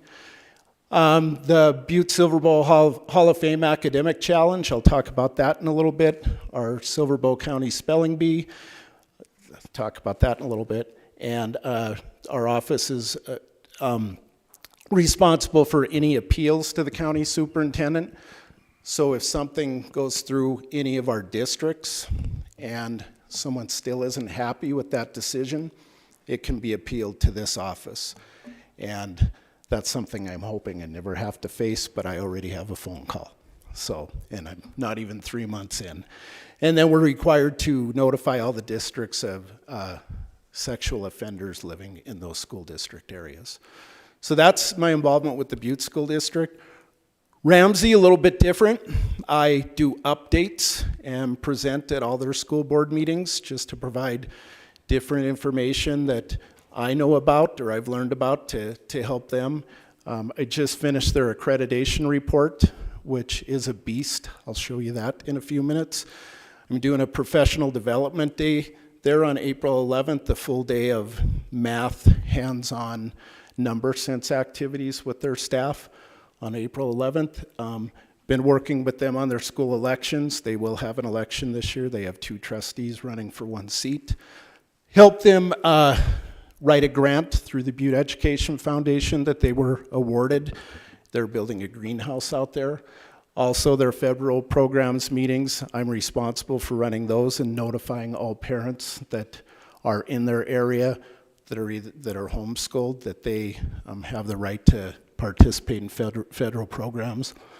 I've helped with their 8th grade to Butte High School transitions by creating rubrics for test scores to help place them in the proper math and English classes. We're bringing the PACS Good Behavior game and the Montana Rural Behavioral Institute screener to Ramsey. Those were evidence-based programs and screeners that were used in the Butte School District that we're going to bring out there to help kids and help teachers. And I've already talked about everything in black. That's similar to the Butte School District. Okay, the Divide School District. I've been in Divide a lot. It's a great little school. I've been out there doing teacher observations. They have 2 non-tenured teachers. They have 15 students out there. Incredible teachers. 2 of the best I've ever seen. It's a married couple, and they do a great job. So, but with them being non-tenured, I'm required to observe them several times a year and make a recommendation to the board to whether to renew or non-renew their contracts. I've been in several special education meetings out there, individualized education program meetings, to support their teachers and their kiddos. I'm working on their school calendar right now for next year. That's a little bit of a beast, but I was the chair of the calendar committee for the Butte School District, so I have a little bit of experience there. Just completed their accreditation report. That was due at the end of February. I wrote a grant for them through the Butte Education Foundation to get more computers, and that grant was awarded. It's a little easier because I'm on the grant committee for the Education Foundation. So, Divide, they're going to participate in the Professional Development Day in Ramsey on the 11th. They didn't have a lunch table. There was some connections in the school district, brought them a brand new lunch table. Those teachers do everything out there. They do everything. They clean, they never get a break, and they had just some tables that they have to set up every day, take down every day. We got them a lunch table, just pops up, made their life a little easier. Brought them some math manipulative kits and some social study curriculum. I know it's in the basement across the street at the curriculum office, so I was able to steal from them. I didn't steal. They've been sitting there. They allowed me to take them. Also responsible for their federal programs, meetings, and notifications, bringing the PACS Good Behavior game to them, and the RBHI, it's a mental health screener, and everything else on there is similar to the other districts. Melrose, this is, no, go ahead, I'm sorry. This is just in the portal on OPI. This is what the accreditation report looks like. It's no different what the Butte School District or the Billings School District does. It's the same amount of work, although there's only 15 kids out there. For each of those letters, there is a narrative that has to be written, and then evidence has to be uploaded to prove that you're meeting those standards. So that's, and it says status past due. It's not past due. It was turned in on time. So that's the accreditation I worked on. I worked with the Ramsey principal on theirs, and then I did Divide on my own. Last year, the teachers did it. Teachers should be teaching. They shouldn't be doing an accreditation report. That's my job, and their calendar. They should be teaching. So, okay, Kim, thank you. This is their calendar for Divide that I'm working on right now. A lot of coloring. So those crayons that Chair Dennehy talked about, I've been using those crayons. The calendar is really important because if you don't get the right minutes for their calendar for your K through 3 and your 4 through 6, you will not meet accreditation, and you have to be careful on recess time. Doesn't count as class time. So it's really specific and fussy. Plus you also have to put in all their teacher professional development days. So I'm working on that right now for Divide. So I just wanted to give you a sample. And Divide they're the Diamondbacks. I didn't know that, so. Okay, that's their new lunch table. Those kids out there are fantastic. I love going out there.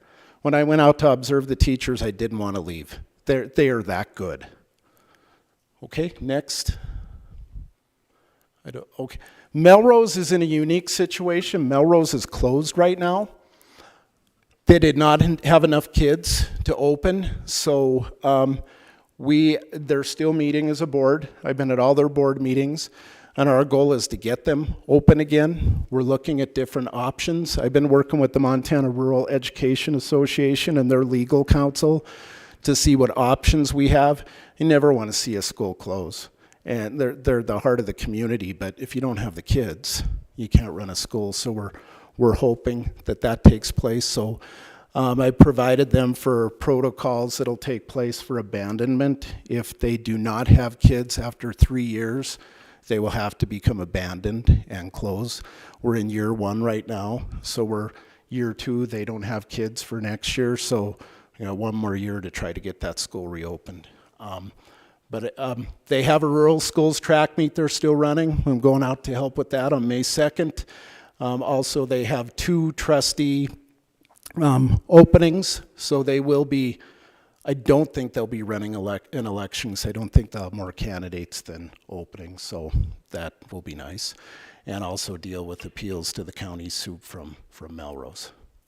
Okay? This is just a sample. This was at the Ramsey board meeting last week. I thought it'd be nice to show you what my presentation looks like. I go through upcoming dates that are applicable to their school. I talked about their federal programs meeting and what we're required to do for federal programs. I talked about all the social and emotional learning opportunities that we can bring out to their school, most of them free. Most of them, they're all evidence-based programs that I worked with in the school district. Updated them on the job shadowing program. That umbrella and the sample questionnaire on the right, those are nice resources when you're registering kids to determine if they're homeless or not. It sounds like that's a real black and white thing to qualify a student as homeless. It's not. It's a little more difficult, but it's important that we have those kids identified because they get added protection and there's resources we can offer to them. So I learned about that at the Montana County Superintendent's conference, and I was a homeless liaison in the district. So also talked about good things happening in the legislature. There are 3 bills in the legislature that passed out of the House into the Senate that could provide additional funding for schools, so I updated them on that. And then a few other things there. I can't even, they got their grant for the greenhouse, and reminded them that they have special ed monitoring that'll come up in 2 years through OPI. So, okay, Kim. I wanted to share community involvement. I attend 15 different board meetings throughout the month. I got the community action team rolling again, which I'm excited to talk to you about here in a few minutes. I am the chair of that. I've been the vice president of the Butte Education Foundation since before the foundation was even a 501c3. Margie Second asked me to be the educational rep on Action Inc. I'm on the Butte Literacy Program. I'm a SARTA board member, Butte American Legion baseball board member. I'm the Kiwanis Kids Summer Camp board member. I go to St. James when they're recruiting physicians. I used to do that. I'm starting to do that again to talk about our schools and brag about our schools, talk about how good our schools are. I on the local emergency planning committee, the juvenile probation school safety team, and I attend 4 board meetings a month if they only have regular board meetings for all 4 of our school districts. And I'm part of the Action Inc. Youth and Adulting Housing Services team. So 9 of those boards meet at night. So I'm glad my kids are raised and out of the house. But this is what I signed up for. This is why I ran. This is what I want to do. And I want to be involved and try to make a difference for kids. Other organizations, I'm not going to go through all of these because I don't want to take up too much of your time, but these are different groups that I'm part of right now and been attending trainings for some of those groups. I won't go through each of them. So Kim, if you want to hit the next slide. So this is something that Mr. Steppen knows about. This is something that we were operating back in 2001 at Margaret Larry when Miss Casey's kids, you're okay.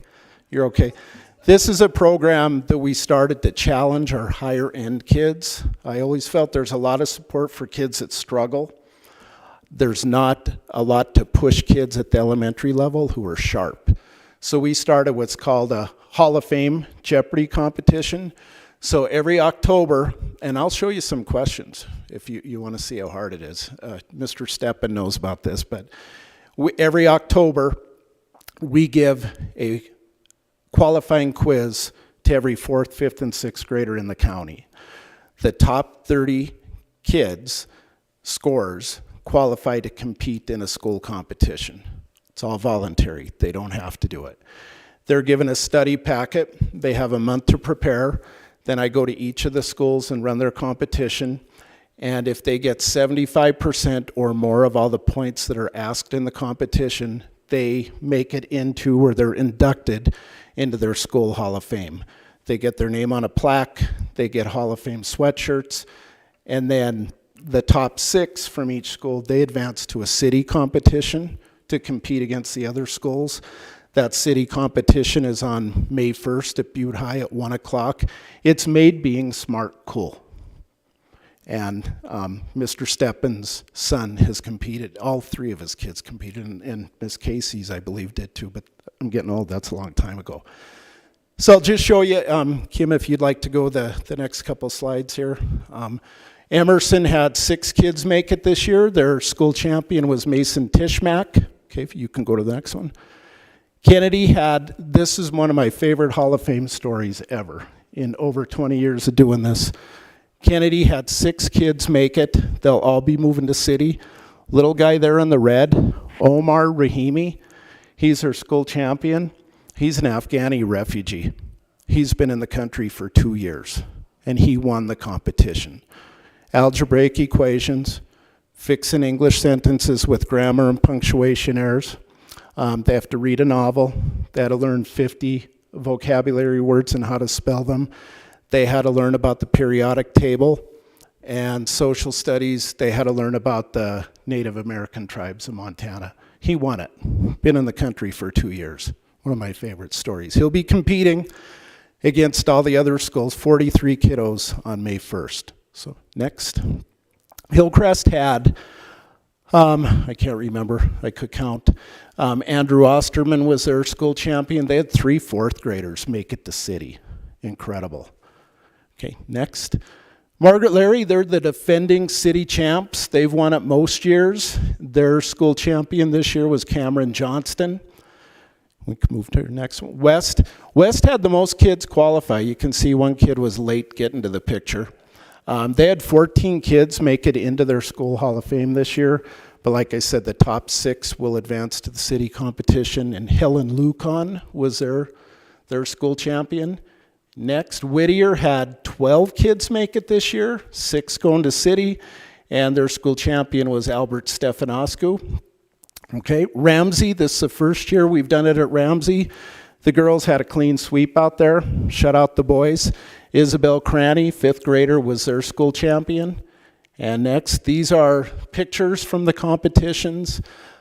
Last year, you can see the top pictures are a lot of parents and grandparents show up. It's a cool event. It's something I'm really proud of. But down there on the bottom left, this was a city competition last year.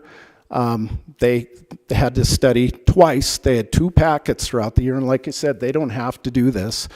That is Nora Luchin in the black sweatshirt. She and Roshan Nagasetti on the far right, and Kaylor Smith in the middle, along with 2 other kiddos. 2 hours of competition, never missed a question. Incredible. And last year they had to learn about the Butte mines, they had to learn about Butte rocks, algebraic equations, the English, the reading. And so next slide. Anyone know who that is? Oh, if you go back, Kim, it must have. Oh, if you go backwards. One more. That's back when the Butte High Auditorium was that ugly blue. That's Tommy Malott. Tommy won the city championship in 5th grade with a perfect score. Never missed a question. I asked him to come back 2 years ago to be our guest, Alex Trebek, and he spoke to the kids. And the thing that I really got out of that is he told the kids that Hall of Fame taught him that he could do hard things. And he has certainly done hard things. He's one of my Margaret Larry kids, and everything you hear about him is true. Okay? Next, our county spelling bee this year, we were up 59. We were up to 59 contestants this year from 38 the previous year, and had all schools participate. I should introduce Sandy Conway. She's our deputy superintendent. I'd be lost without her. She's phenomenal. She's only been in the job since August, and she is my right and left arm, and the amount of work she does in that office is incredible, and I appreciate her. Those were our 2 winners. Draco Seibel from East, a little 4th grader, took 2nd. That's Cam Nichols from Hillcrest. We went through 185 words in 12 rounds, about a 2-hour competition. So it's impressive what our kids in Butte do. I put our kids in Butte up against anyone. Okay? Community Action Team. If you can go to the next slide, Kim. Back in 2014, we had a cluster of suicides in Butte-Silver. I was in the curriculum office at that time, and I never want to have to go to a house again to meet with parents who lost a child to suicide. It's the most brutal thing I've ever been through as an educator. So at that time, Montana was number 1 in the country for suicides, still close to number 1, and Butte-Silver Bow was number 1 in Montana. So not good stats. So at the time, Chief Executive Vincent put together a suicide prevention coalition. I got involved with that, ended up co-chairing the coalition with Karen Sullivan, was at the health department at the time. And we had great momentum. We're doing great things in the community. COVID hit. We didn't get to meet anymore. Came out of COVID, never got it going again. My goal, if I got elected, was to get this going again. We have it going again. And right now, on the community health needs assessment, the number 1 priority in our community is mental health and substance abuse. And The school district parent surveys that we did a year or two ago, number one priority, one of the top priorities with the school district was the mental health of our kids, especially coming out of COVID. So if you go one more. So the goal of the community action team is to develop a resilient, trauma-informed community through education with an emphasis on suicide prevention, substance abuse prevention, overall mental health and behavioral health, and Attendance Matters, an Attendance Matters campaign in the schools. We have visited twice, our leadership team. We had presentations on all the data from the health department and from the Montana Prevention Needs Assessment. Our goals have not changed. They're the same as they were back then. But the way we're going to move the needle is through these 10 evidence-based trainings. We're getting people on that team trained in all of these trainings and then implementing them in the schools and in the community. So I'll show you some of the data from the last community action team, I think, on the next slide. So previous accomplishments from the community action team. We had trained 732 people in the community in youth mental health first aid. It's a program that teaches you how to help kids in crisis. Of those 732 that were trained, 95% of them said that they strongly agreed in their ability to identify youth with behavioral, emotional, or mental health challenges because of that training. We had 1,200 students a year going through the Signs of Suicide program. That is still taking place. We distributed 2,000 gun locks in the community. There's the Bermuda Triangle of suicide is number one, if you're having a mental health episode. Number two, you have access to alcohol or a substance. And number three, access to a firearm. Very likely that suicide will be completed. So the gun locks were important. We had 1,028 youth referred to services to get help, and we had a 30% decrease in youth suicide attempts during the 5 years that we were doing that work. We went to being significantly above the state average with youth suicide attempts to several points below. So we were moving the needle in the right direction. So next slide, thank you. Also, with the work of the CAT and a grant in the school district, everything that the kids were surveyed over 5 years, we saw a 31% decrease in bullying, 36% decrease in cyberbullying, all the way down to the 30% decrease in suicide attempts. So what we were doing with that community action team was working, and I felt it was really important to get that rolling again. And we have great momentum and great people on that leadership team, which I'll show you on the next slide. That's our leadership team. We have someone represented from all the schools, from the health department, Butte High, Butte Central, Ramsey, the hospital, Chief Executive Gallagher, Kara Malachny, who's our health director.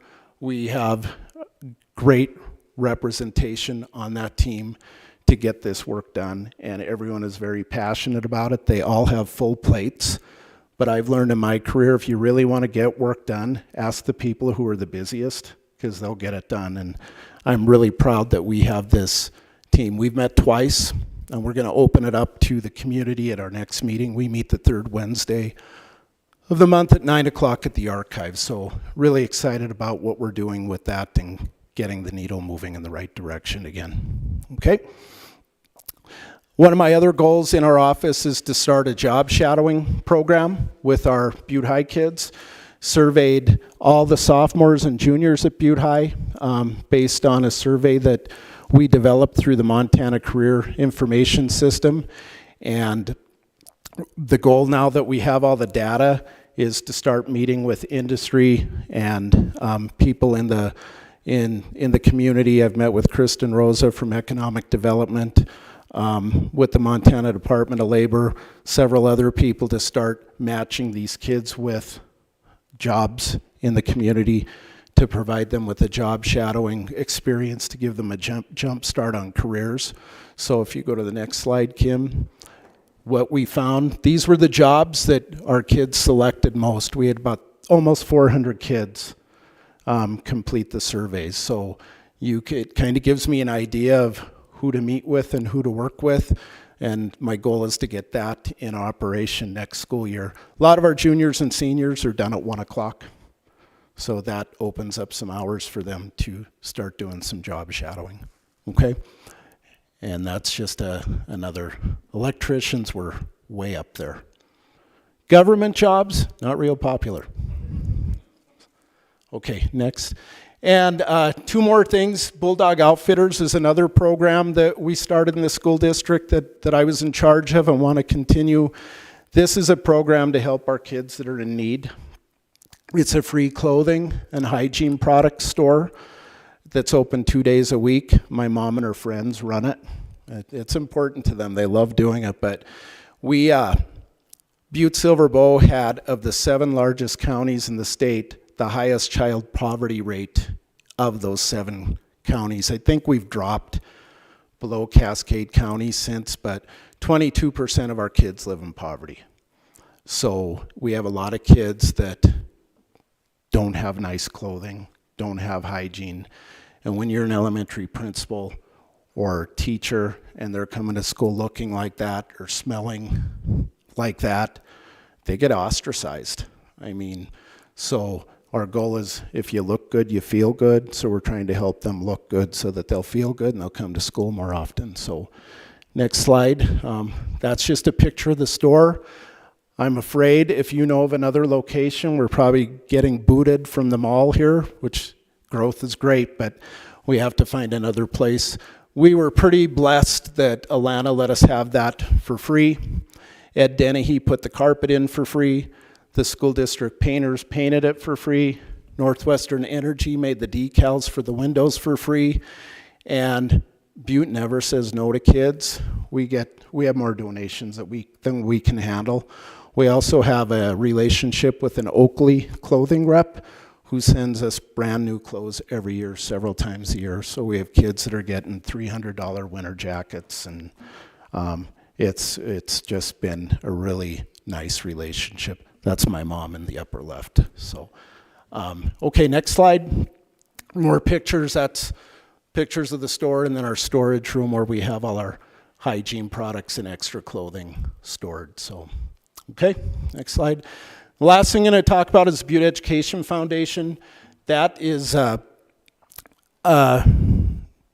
board that I've been on forever, and it's very important to me because of what it does for our schools.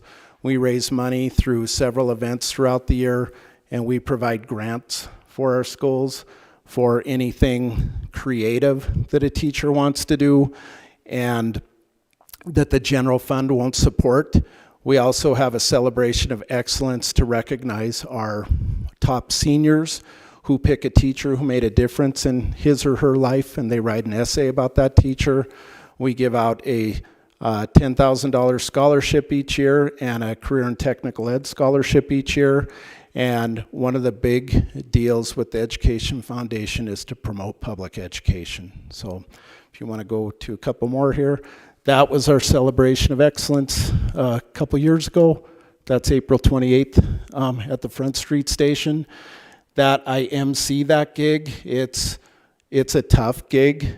It's not tough in that you read the essays, but it's tough in holding it together because of what the kids say about their teachers. It's pretty emotional in a good way. Okay, next slide. Those are just different grants that have been given out over the years. Like I said, Ramsey just got a grant for to build a greenhouse. Next slide. 2 of our scholarship recipients from a couple years ago. And next slide. That's our big fundraiser. We just had this. Talk about a tough MC gig. This is Name That Tune. We raised about $30,000 a couple weeks ago through Name That Tune.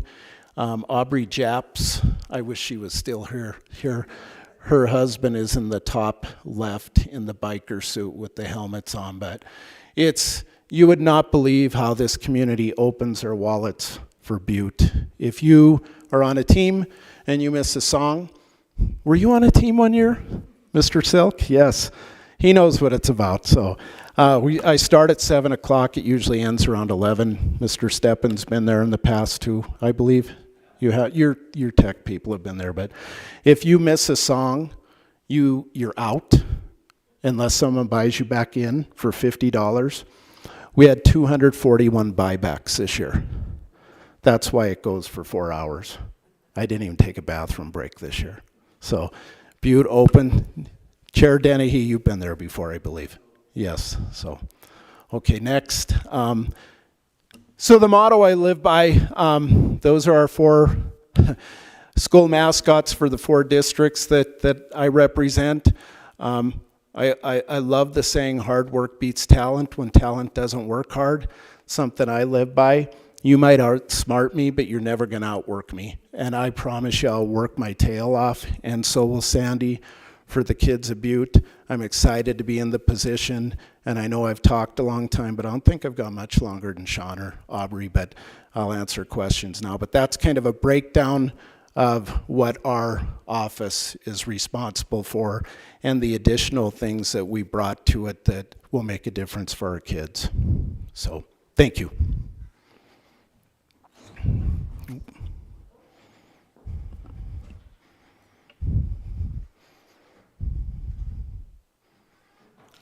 I apologize if that was a little long and I tend to ramble.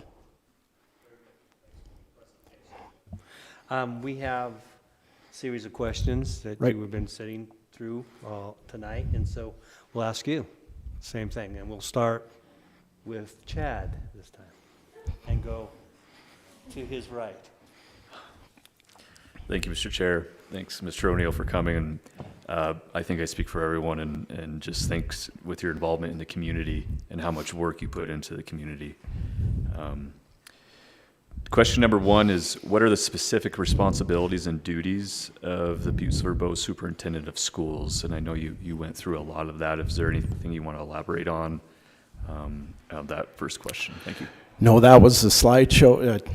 Chair Dennehy, Mr. Silk, that was number 1 was the meat and potatoes of my presentation. So, but I'd be glad to answer any questions. Like I said, the finance piece, I still have a little bit to learn, trying to squash that learning curve, but I'm signed up for a couple workshops, and I have relationships with other county soups and the district clerk for Butte School District to make sure that I calculate the mills correctly. So.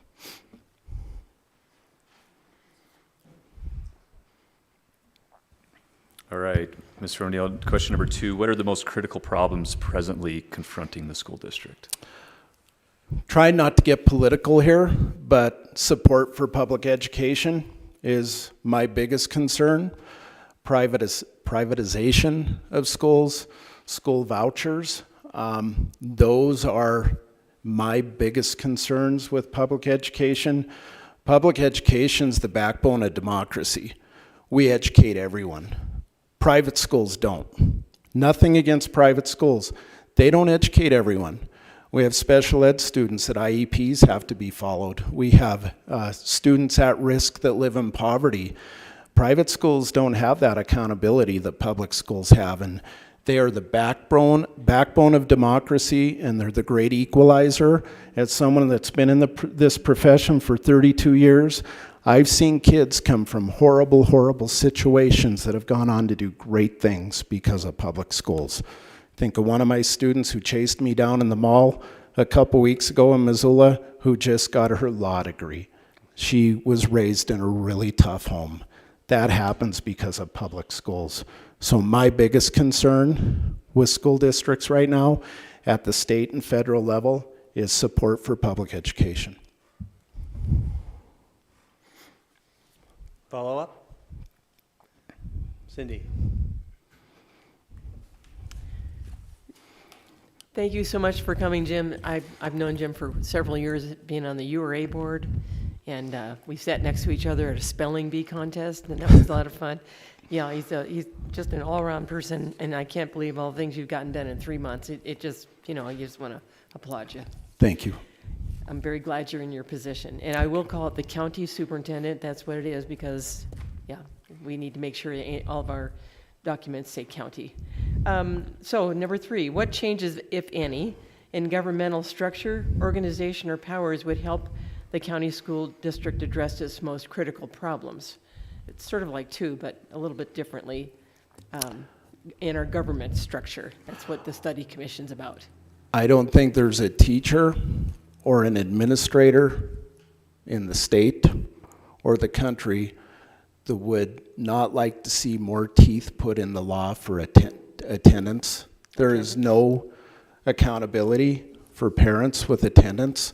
I would love to see some type of ordinance in place that holds people accountable. It's probably the number one concern of educators right now, in addition to funding and support for public education, in getting kids to school.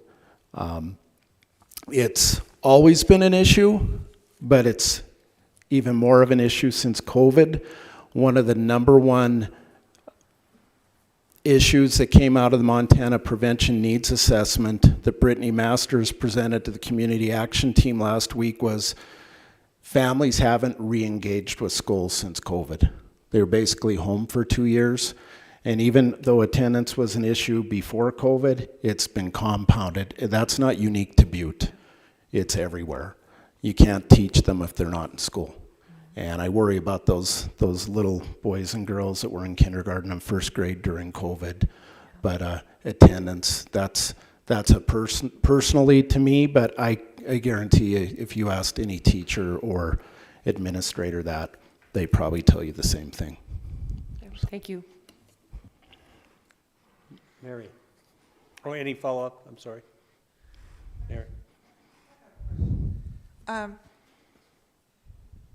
Trying to get it on. Do you have like truant officers or anybody, and is that through the school district or? The school district has student resource officers Yeah. that can go check at homes, but they can be cited, Right. but it hasn't been effective. I think something punitive doesn't work. I think there needs to be another way to encourage parents to get their kids to school.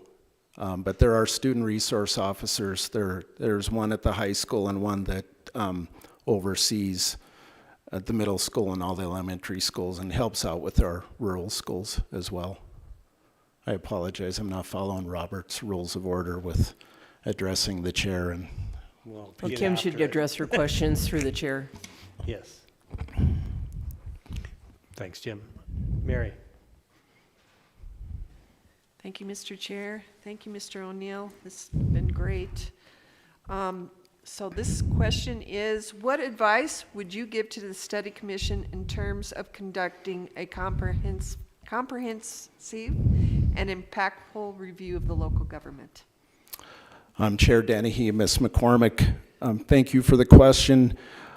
As Ms. Japp and Mr. Frederickson previously stated, I think what you're doing, I can't imagine a better way to attack this, and I'm glad it's being done. I'm glad it's given me the opportunity to present what our office does, but I think what you're doing is the proper way to proceed, and if you have to do a deeper dive, call us back. I think I don't know how study commissions have been operated in the past, but I think the process you have is the most efficient. Thanks. Follow up? Thank you. Laura? Thank you, Mr. Chair. Mr. O'Neill, I know you addressed some of the inefficiencies or some of the programs you brought back within your presentation, but this one is specific to the local government. What inefficiencies could be addressed through changes to the local government structure? Chair Dennehy and Ms. Casey, thank you for the question. I struggled with this. Being in this position for less than 3 months, I wasn't sure how to answer that, other than the things that I mentioned previously. That ordinance with attendance would be critical, I believe, but I'm sorry, I can't. I just don't have enough experience right now to answer that question. Thank you, Jim. And number 6. Any follow-up? I'm sorry. I keep on forgetting. Go ahead, Ben. Number 6, please.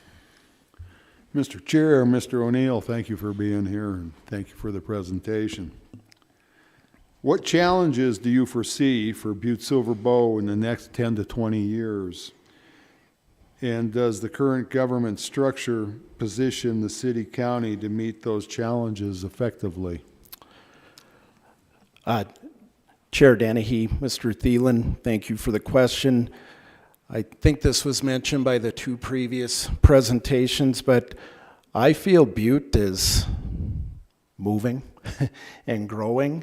And with that happening, there's a lot of development going. We're going to grow. It's going to happen. So from the school perspective, a challenge I see is our school buildings are old. We're going to need some updating. I can speak specifically to Ramsey. They're experiencing growth, and their enrollment right now is at a traditional high, and they're trying to expand. And so I think that will be one of our biggest challenges, is where are we going to put new families and new kids? Because our schools are full. When I was in 6th grade, there were 16 elementary schools. There's 6 now. So they're full. So that is one of my concerns with growth and aging buildings. And specific to the teaching profession, attracting teachers. When I came out of college in 1993, you're not getting a job in Butte. You're going to have to leave, get some experience, and then hope the position's open. Now we're begging people to apply to become a teacher. We're begging people, especially at the special ed level. It's hard to find teachers right now. And teachers had about 15 minutes of fame when COVID first hit. Then that pendulum went all the way to the other side and under attack. And as I told our teachers in the Butte School District, I wouldn't trade what this school district gave my 3 kids for anything on the planet. My kids were very well prepared. And we got to get that word out that our schools do a great job. And our teachers are outstanding. Divide, Ramsey, the Butte School District, they're outstanding. So I'm worried about finding teachers. It's getting to be a real problem, not just in Butte, everywhere. Paula? Matt? Looks like you left the fun one for me, huh? Uh-huh. I skipped. Mr. Chair, thank you. Mr. O'Neill, thank you for your presentation, for your commitment to the students in our school district, and from the husband of a special ed teacher, thank you for your advocacy for public schools and those that are responsible for making it happen for all of our children. With that said, how much you make, right? So what is the current rate of annual compensation for the superintendent of schools and members of the district's professional staff? And are these rates of compensation fair? So my compensation's around $90,000 per year. I feel I'm fairly compensated. I come with 32 years experience, 7 as a school teacher, 12 as an elementary school principal, 12 as a central office administrator. So I feel I'm fairly compensated. If you'd like a comparison, I did look at the Butte School District Administrators Collective Bargaining Agreement, and of their 15 administrators, my salary would be 15th. So there would be one person below me, and 6 of those administrators work 10 months a year, not 12. They're worth every penny. I'm not saying that, but if you want a comparison between school administrators, so I feel I'm fairly compensated. Maybe a year from now I might feel differently, but I do. Sandy Conway, she is at around 40,000. I don't feel she's fairly compensated. She's trained me. I mean, I came with 32 years of experience, but it's a new job. But I know that's a union issue, and there's different levels with the clerks. But the amount of work she does and the training she's done with her new partner, I think she's underpaid. I feel fairly compensated, and our office budget is $7,500. So we don't spend a lot of money in our office. So 90,000, a little over 40,000, and $7,500 for our budget. So I might need a little bit more money to run our Hall of Fame competitions. So we buy new books every year, and they're not cheap. But and I forgot to address Chair Dennehy and Mr. Steppen, so I apologize. I've been talking We too got long. leave. I've been talking too long. Yeah. Any other follow-up for Jim? Jim, just a comment. I've seen a number of superintendents of schools, all great people who were in your stead. In my 38 years being here in local government in Butte-Silver Bow and having the county superintendent schools here, like I said, great people. But you bring in a little bit of, I guess, enthusiasm to a position. And I'm very happy to hear what you're doing. I know you're going to do a great job. As a study commission, we always look at, can you combine offices? Can we combine elected offices? That's been a question since 1979 through the 10 years of looking at studying the local government in 10 years increments. And this was a very eye-opening experience for me. I'm very happy to be sitting here and sharing that with you. You're doing a great job, and I appreciate your comments. And Sandy, thank you too.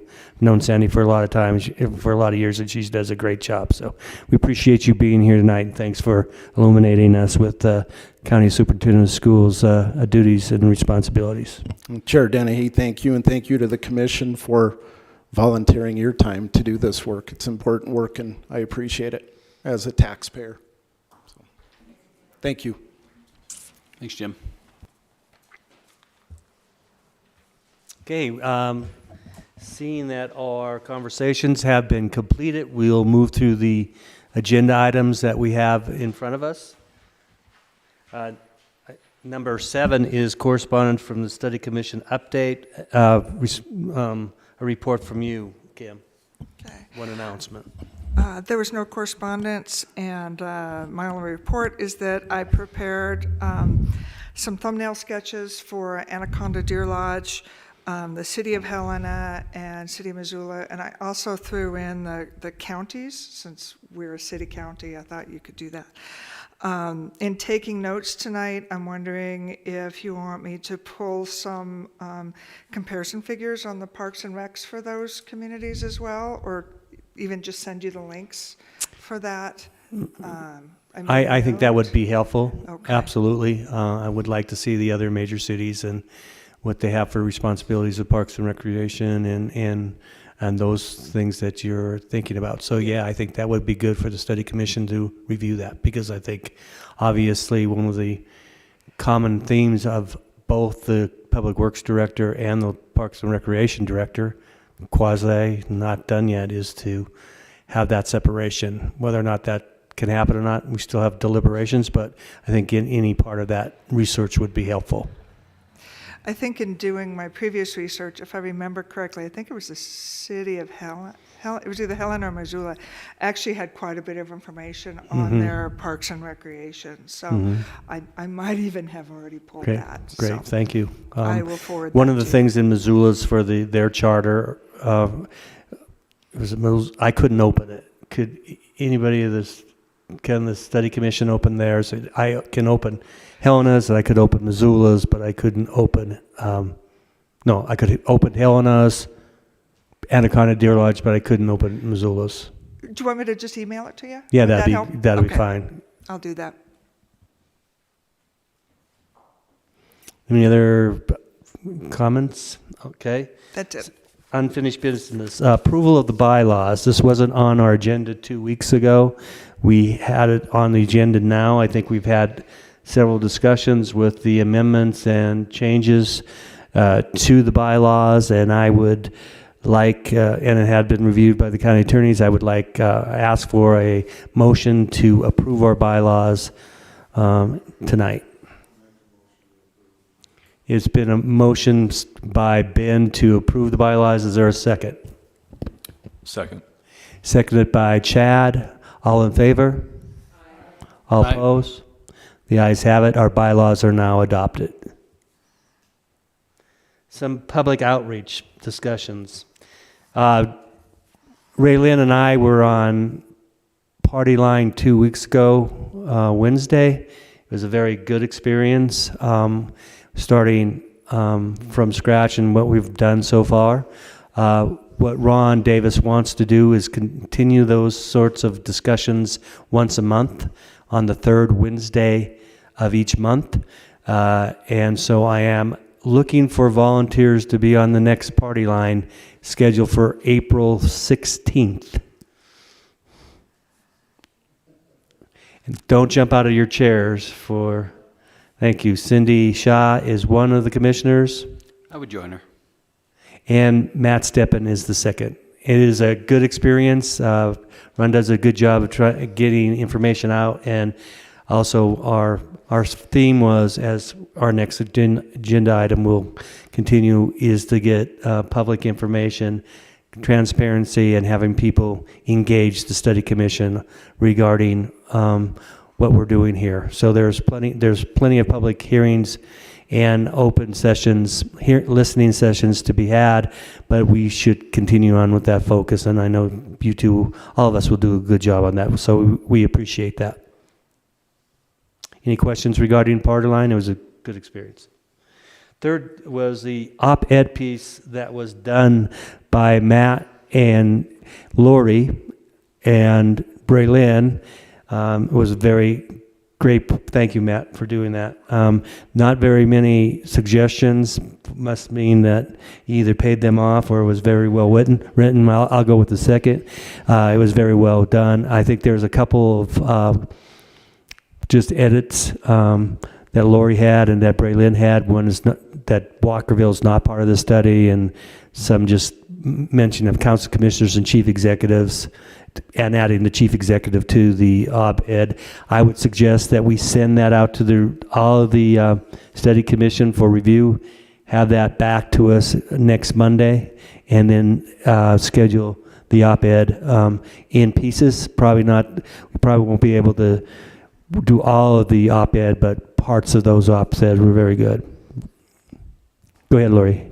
Mr. Chairman, I'm wondering if maybe Kim could look into it. I believe the op-ed has a number of words maximum. I'll look at that. If you could find out what that is, because that would help us break down Okay, yeah. what has been written. Very good suggestion. Thank you, Lori.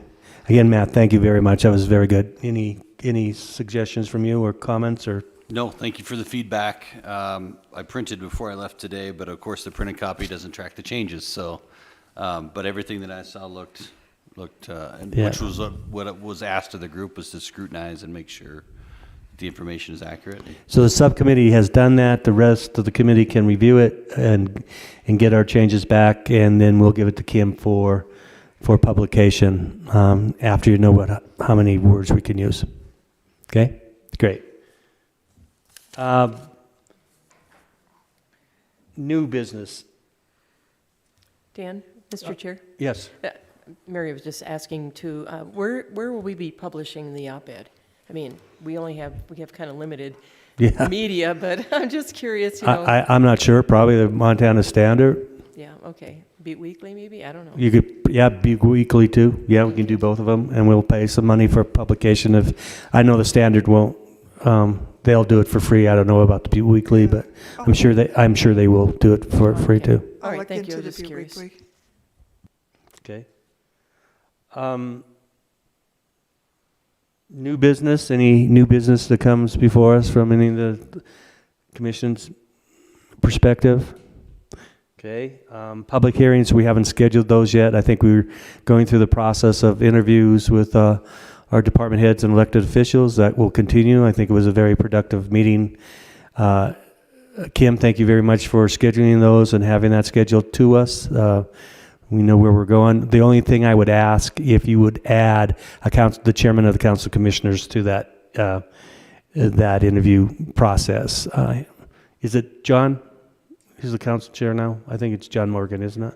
Yeah, so we can get John up here to answer the same questions that were given tonight. one of the things that were brought up recently is constantly, or a number of people in the community have asked the number of how many commissioners are going to be.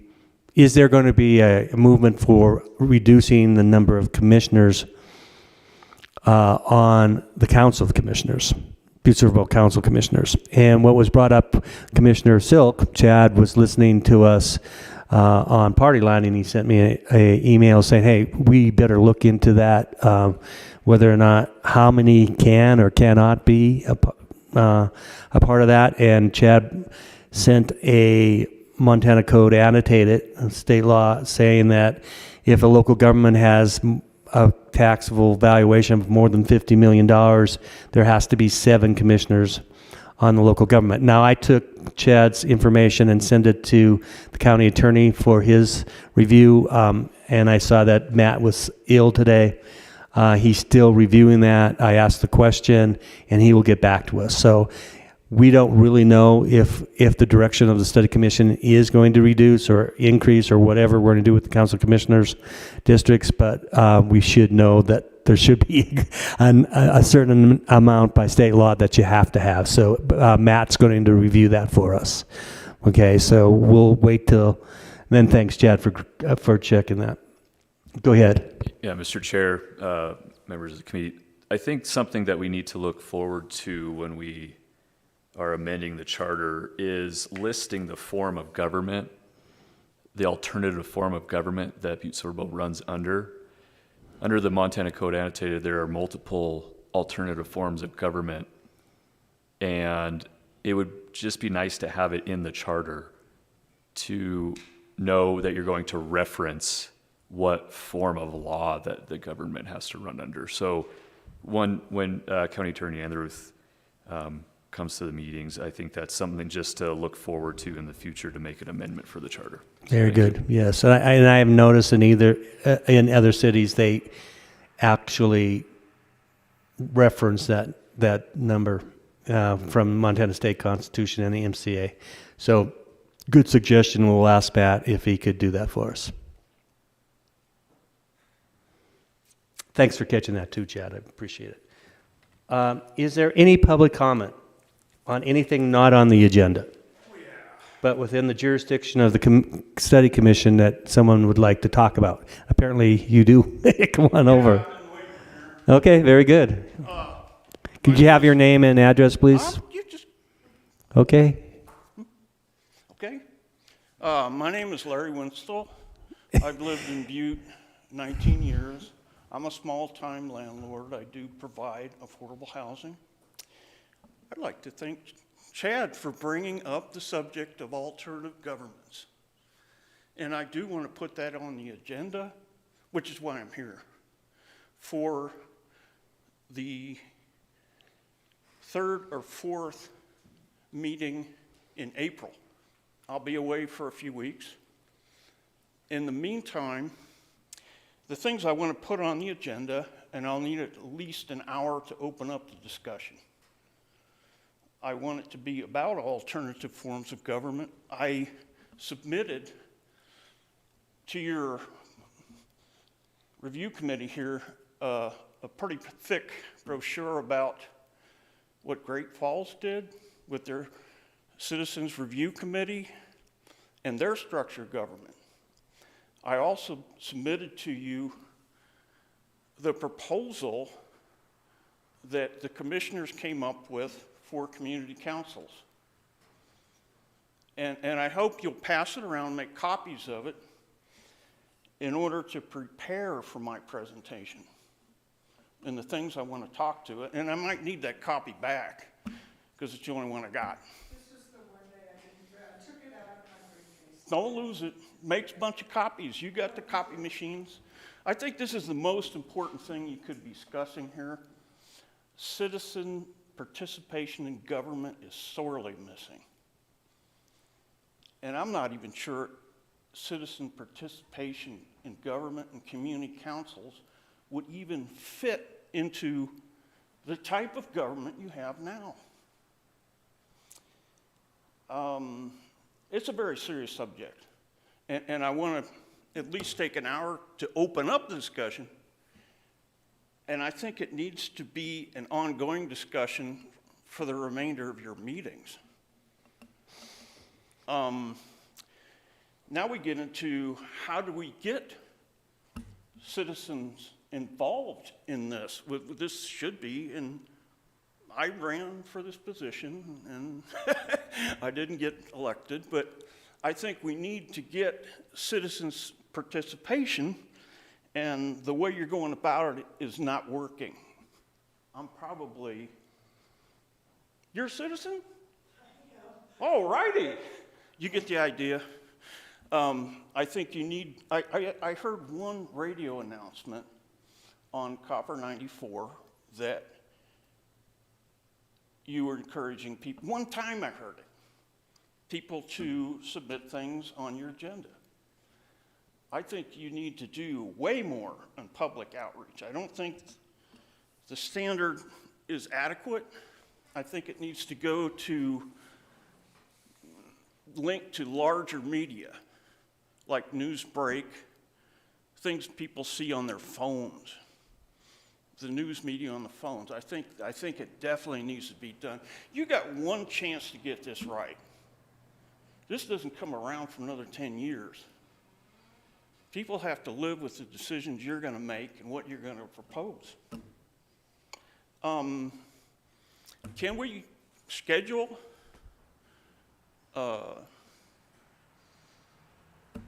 what I want to do for the second half of April? I couldn't find anything online where I could put this on the agenda. I have put things on the COC agenda through online, but I couldn't find a way to do it for this group. We have a website online, a Butte-Silver website, like the Council of Commissioners. Well, that's where I downloaded your agenda, but I couldn't find a way for me to request items on the agenda. So it's something you might want to think about. And can somebody tell me what I need to do to put this on the agenda? Kim, could you, yes, please. Yeah. On our website there, there are email addresses for all of the commission members, and the agenda is prepared with our chairperson, Raylyn Brandel, so you could send an email to her. And I also want to let you know. Could you just write that email down so I don't lose it? Huh? Can you write the email down on here? I will do that after the meeting. All righty. I will be happy to do that. And as far as the April, we'll be having, like tonight, we have 3 presentations. We have 3 presentations of elected and department heads through the end of May. So I'm not sure we can add another hour. That would be up to Chairperson Brandel or Vice Chair Dennehy to be able to add those on there. But we will be putting community participation in at that How long point. have you scheduled these meetings for? Until the end of May. That's all? Well, no, And when does it sorry, go to just the public department hearings? head meetings. Right, and I'm Yes. putting this in ahead of time so I can get it on the Right, agenda. right. So I'm Right. trying to do it in a timely manner. Yeah, and I will discuss that with Ms. Brandel, and I'll give you her email as well. Okay, and have you scheduled when this is going for your final report? That's all been scheduled in a deadline that was that was published in the Montana Standard about 2 weeks ago, I believe. I don't get the standard. Okay, well, we have a draft or a official copy that you can have, and we could schedule that. Remember, we're going to look at structures of government as a whole, as part of our research on maybe changing the form of government, maybe not. But there, as I mentioned earlier in my discussion today, that City of Helena has a charter that we have a copy of. We have your copy of the City of Great Falls. We have the copy of Missoula's charter, and we have the copy of Anaconda Deer Lodge, which is similar to ours. So even there's 4, without even trying, there are 4 alternative forms of government that we're going to review. And I think that will be a lively discussion and an education format for the study commission, reviewing those sorts of different types of government. I believe several commissioners, local government study commissioners, asked for that learning session, that education, that research, and that's going to happen. I think you should target your communication with the general public and your outreach towards that. And I think, that needs to be done before we have the hearings. So, I mean, if you've already got this scheduled. Well, I don't know the schedule before me. I'm sorry, I didn't want to cut you off. Go ahead.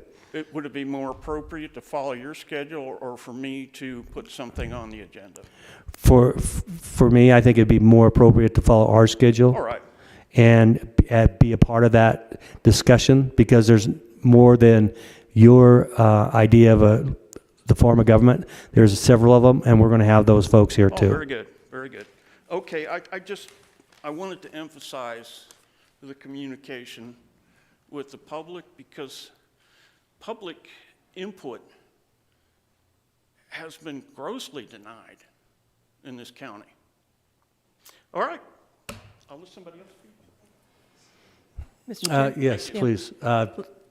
Commissioner Shaw. Thank you, Mr. Chairman. Larry, thank you for coming up, and I just wanted to say that I'm very familiar with what Larry Wenzel and Ed Vanderup and other people have been talking about community councils. It's in the charter, so it's something that we could look at as we go through the charter. The charter actually says that we can authorize community councils. It's been a kind of a thorn in our side a little bit. And this is just a comment period, Larry. We let you have a dialogue, which is kind of unusual, but we appreciate what you have to say. But we do have in the charter, there is a place in there, it's under our duties and responsibilities as the Council of Commissioners. And I appreciate your coming up, but just so you know, this is a comment period. We've got to follow our timeline, which is getting all these department heads done first. But again, don't be afraid to come and speak to us, but we really can't have a dialogue, which is mainly a comment period. But we will be looking at the charter, word for word, page by page, and it is in the charter, it talks about city councils, or community. We can't have a dialogue, sir, I'm sorry. We need to finish our agenda, thank you. Thank you. Any other public comment on any Mr. agenda? Chair? Oh, go ahead. Just Laura. for Mr. Wenzel's, on our timeline, the part of May and June will be when we will be conducting public outreach and listening sessions. So I think that would be a good time frame for you. That will finish up with our department elected officials, but on our timeline, that's when we have those listening sessions. You have something on the website called Notify Me, is that correct? That would be a question for Kim. Ms. Casey and Mr. Welzel, yes, if you go onto the calendar, there is a thing where you can be notified. You'll get an automatic thing when we publish our agendas. And I always click on that to publish or to send a notification the day of the agenda. So that, did you get the email address? It fell on the ground right there. Oh, okay. Thank you. Thank you. Any other comments from the commission? Go ahead. Q. I would just like to say that Chairperson Brandel reached out to the Extension Office at MSU to schedule them to come and talk to us or talk to us over video on the different forms of government, and that has not been scheduled yet. Okay. We're still waiting to hear Very back. good. So we have time to Yes. listen and be educated on different forms of government in Montana. Yes, so we're just waiting to hear back from them as far as I know. Very good. Any other questions or comments from Cindy? Thank you, Mr. Chair. Just throwing this out, I did met Don Peoples at an event, senior, and he seemed very interested in speaking to us. He was our chief executive during the whole thing that went through, with the con and the whole business with changing us to be city county government, and I just wanted to just say that I did ask Ray Lynn also Yeah, about it. he was the chief executive that appointed me as the ex-official member Okay. of the 1986 Study Commission. Thanks, Don. No, it was a great I'm experience. just throwing it out there. Yeah, as a I think he possible- would be absolutely wonderful. So yeah, I already told Ray Lynn, so she yeah, knows. great. Okay. Thank you, Lori. Mr. Chair, I would make a suggestion that we add the timeline to our website. We did publish it in the Montana Standard, but not everybody does get the Montana Okay. Standard. And at one point, Kim talked about that we would have a general email address, which might be easier for folks to use that general versus trying to email one of us or all of us. And I don't know if that's been set up. Kim, has general email been sent up so Yeah. people can contact us as a group?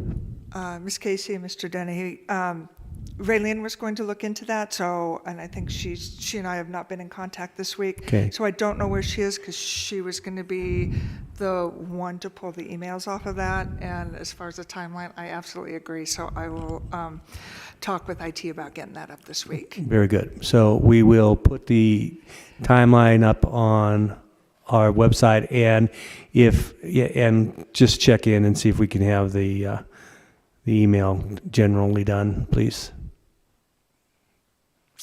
Mary. Thank you, Mr. Chair.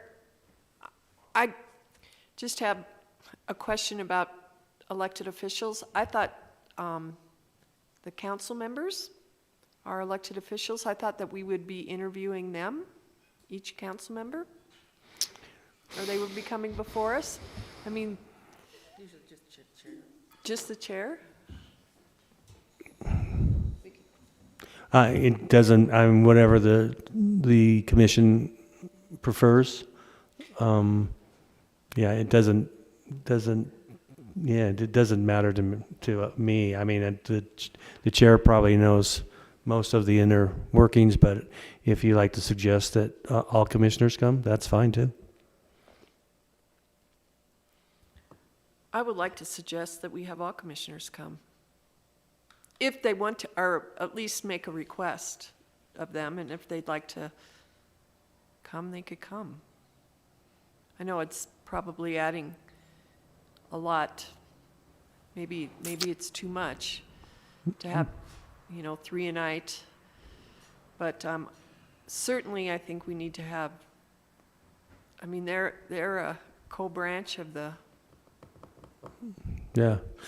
I would suggest we get 3 of them as we're scheduling, like tonight, have 3 commissioners come and listen and have their, go ahead, Matt. Thanks, Mr. Chair. Maybe a suggestion is we can make a formal request to the council themselves and ask them if they would like to bring forward what's the right term, a subcommittee to one of our meetings that they're comfortable with sharing, as opposed to, Right. interviewing all 12 of them the same questions, but Yeah, very good. a cross-section that they're comfortable with. Let's do that. Let's see if we will formally ask the council commissioners for a subcommittee of the council to come before us and answer relative questions to the legislative branch.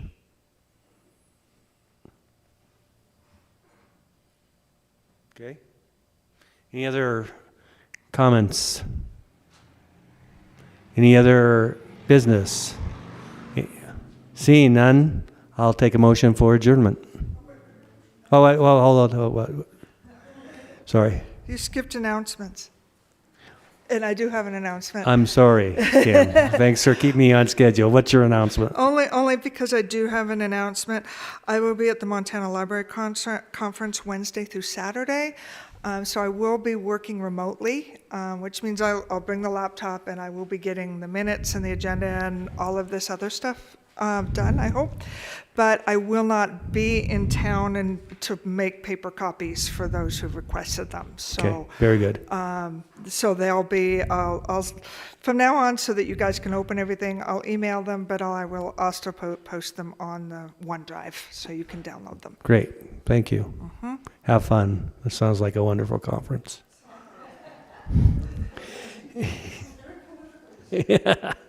Okay, again, asking for adjournment. Ben made a motion. Cindy has seconded. Cindy Shaw, all in favor? Aye. All opposed? The ayes have it. Thanks for coming, everyone.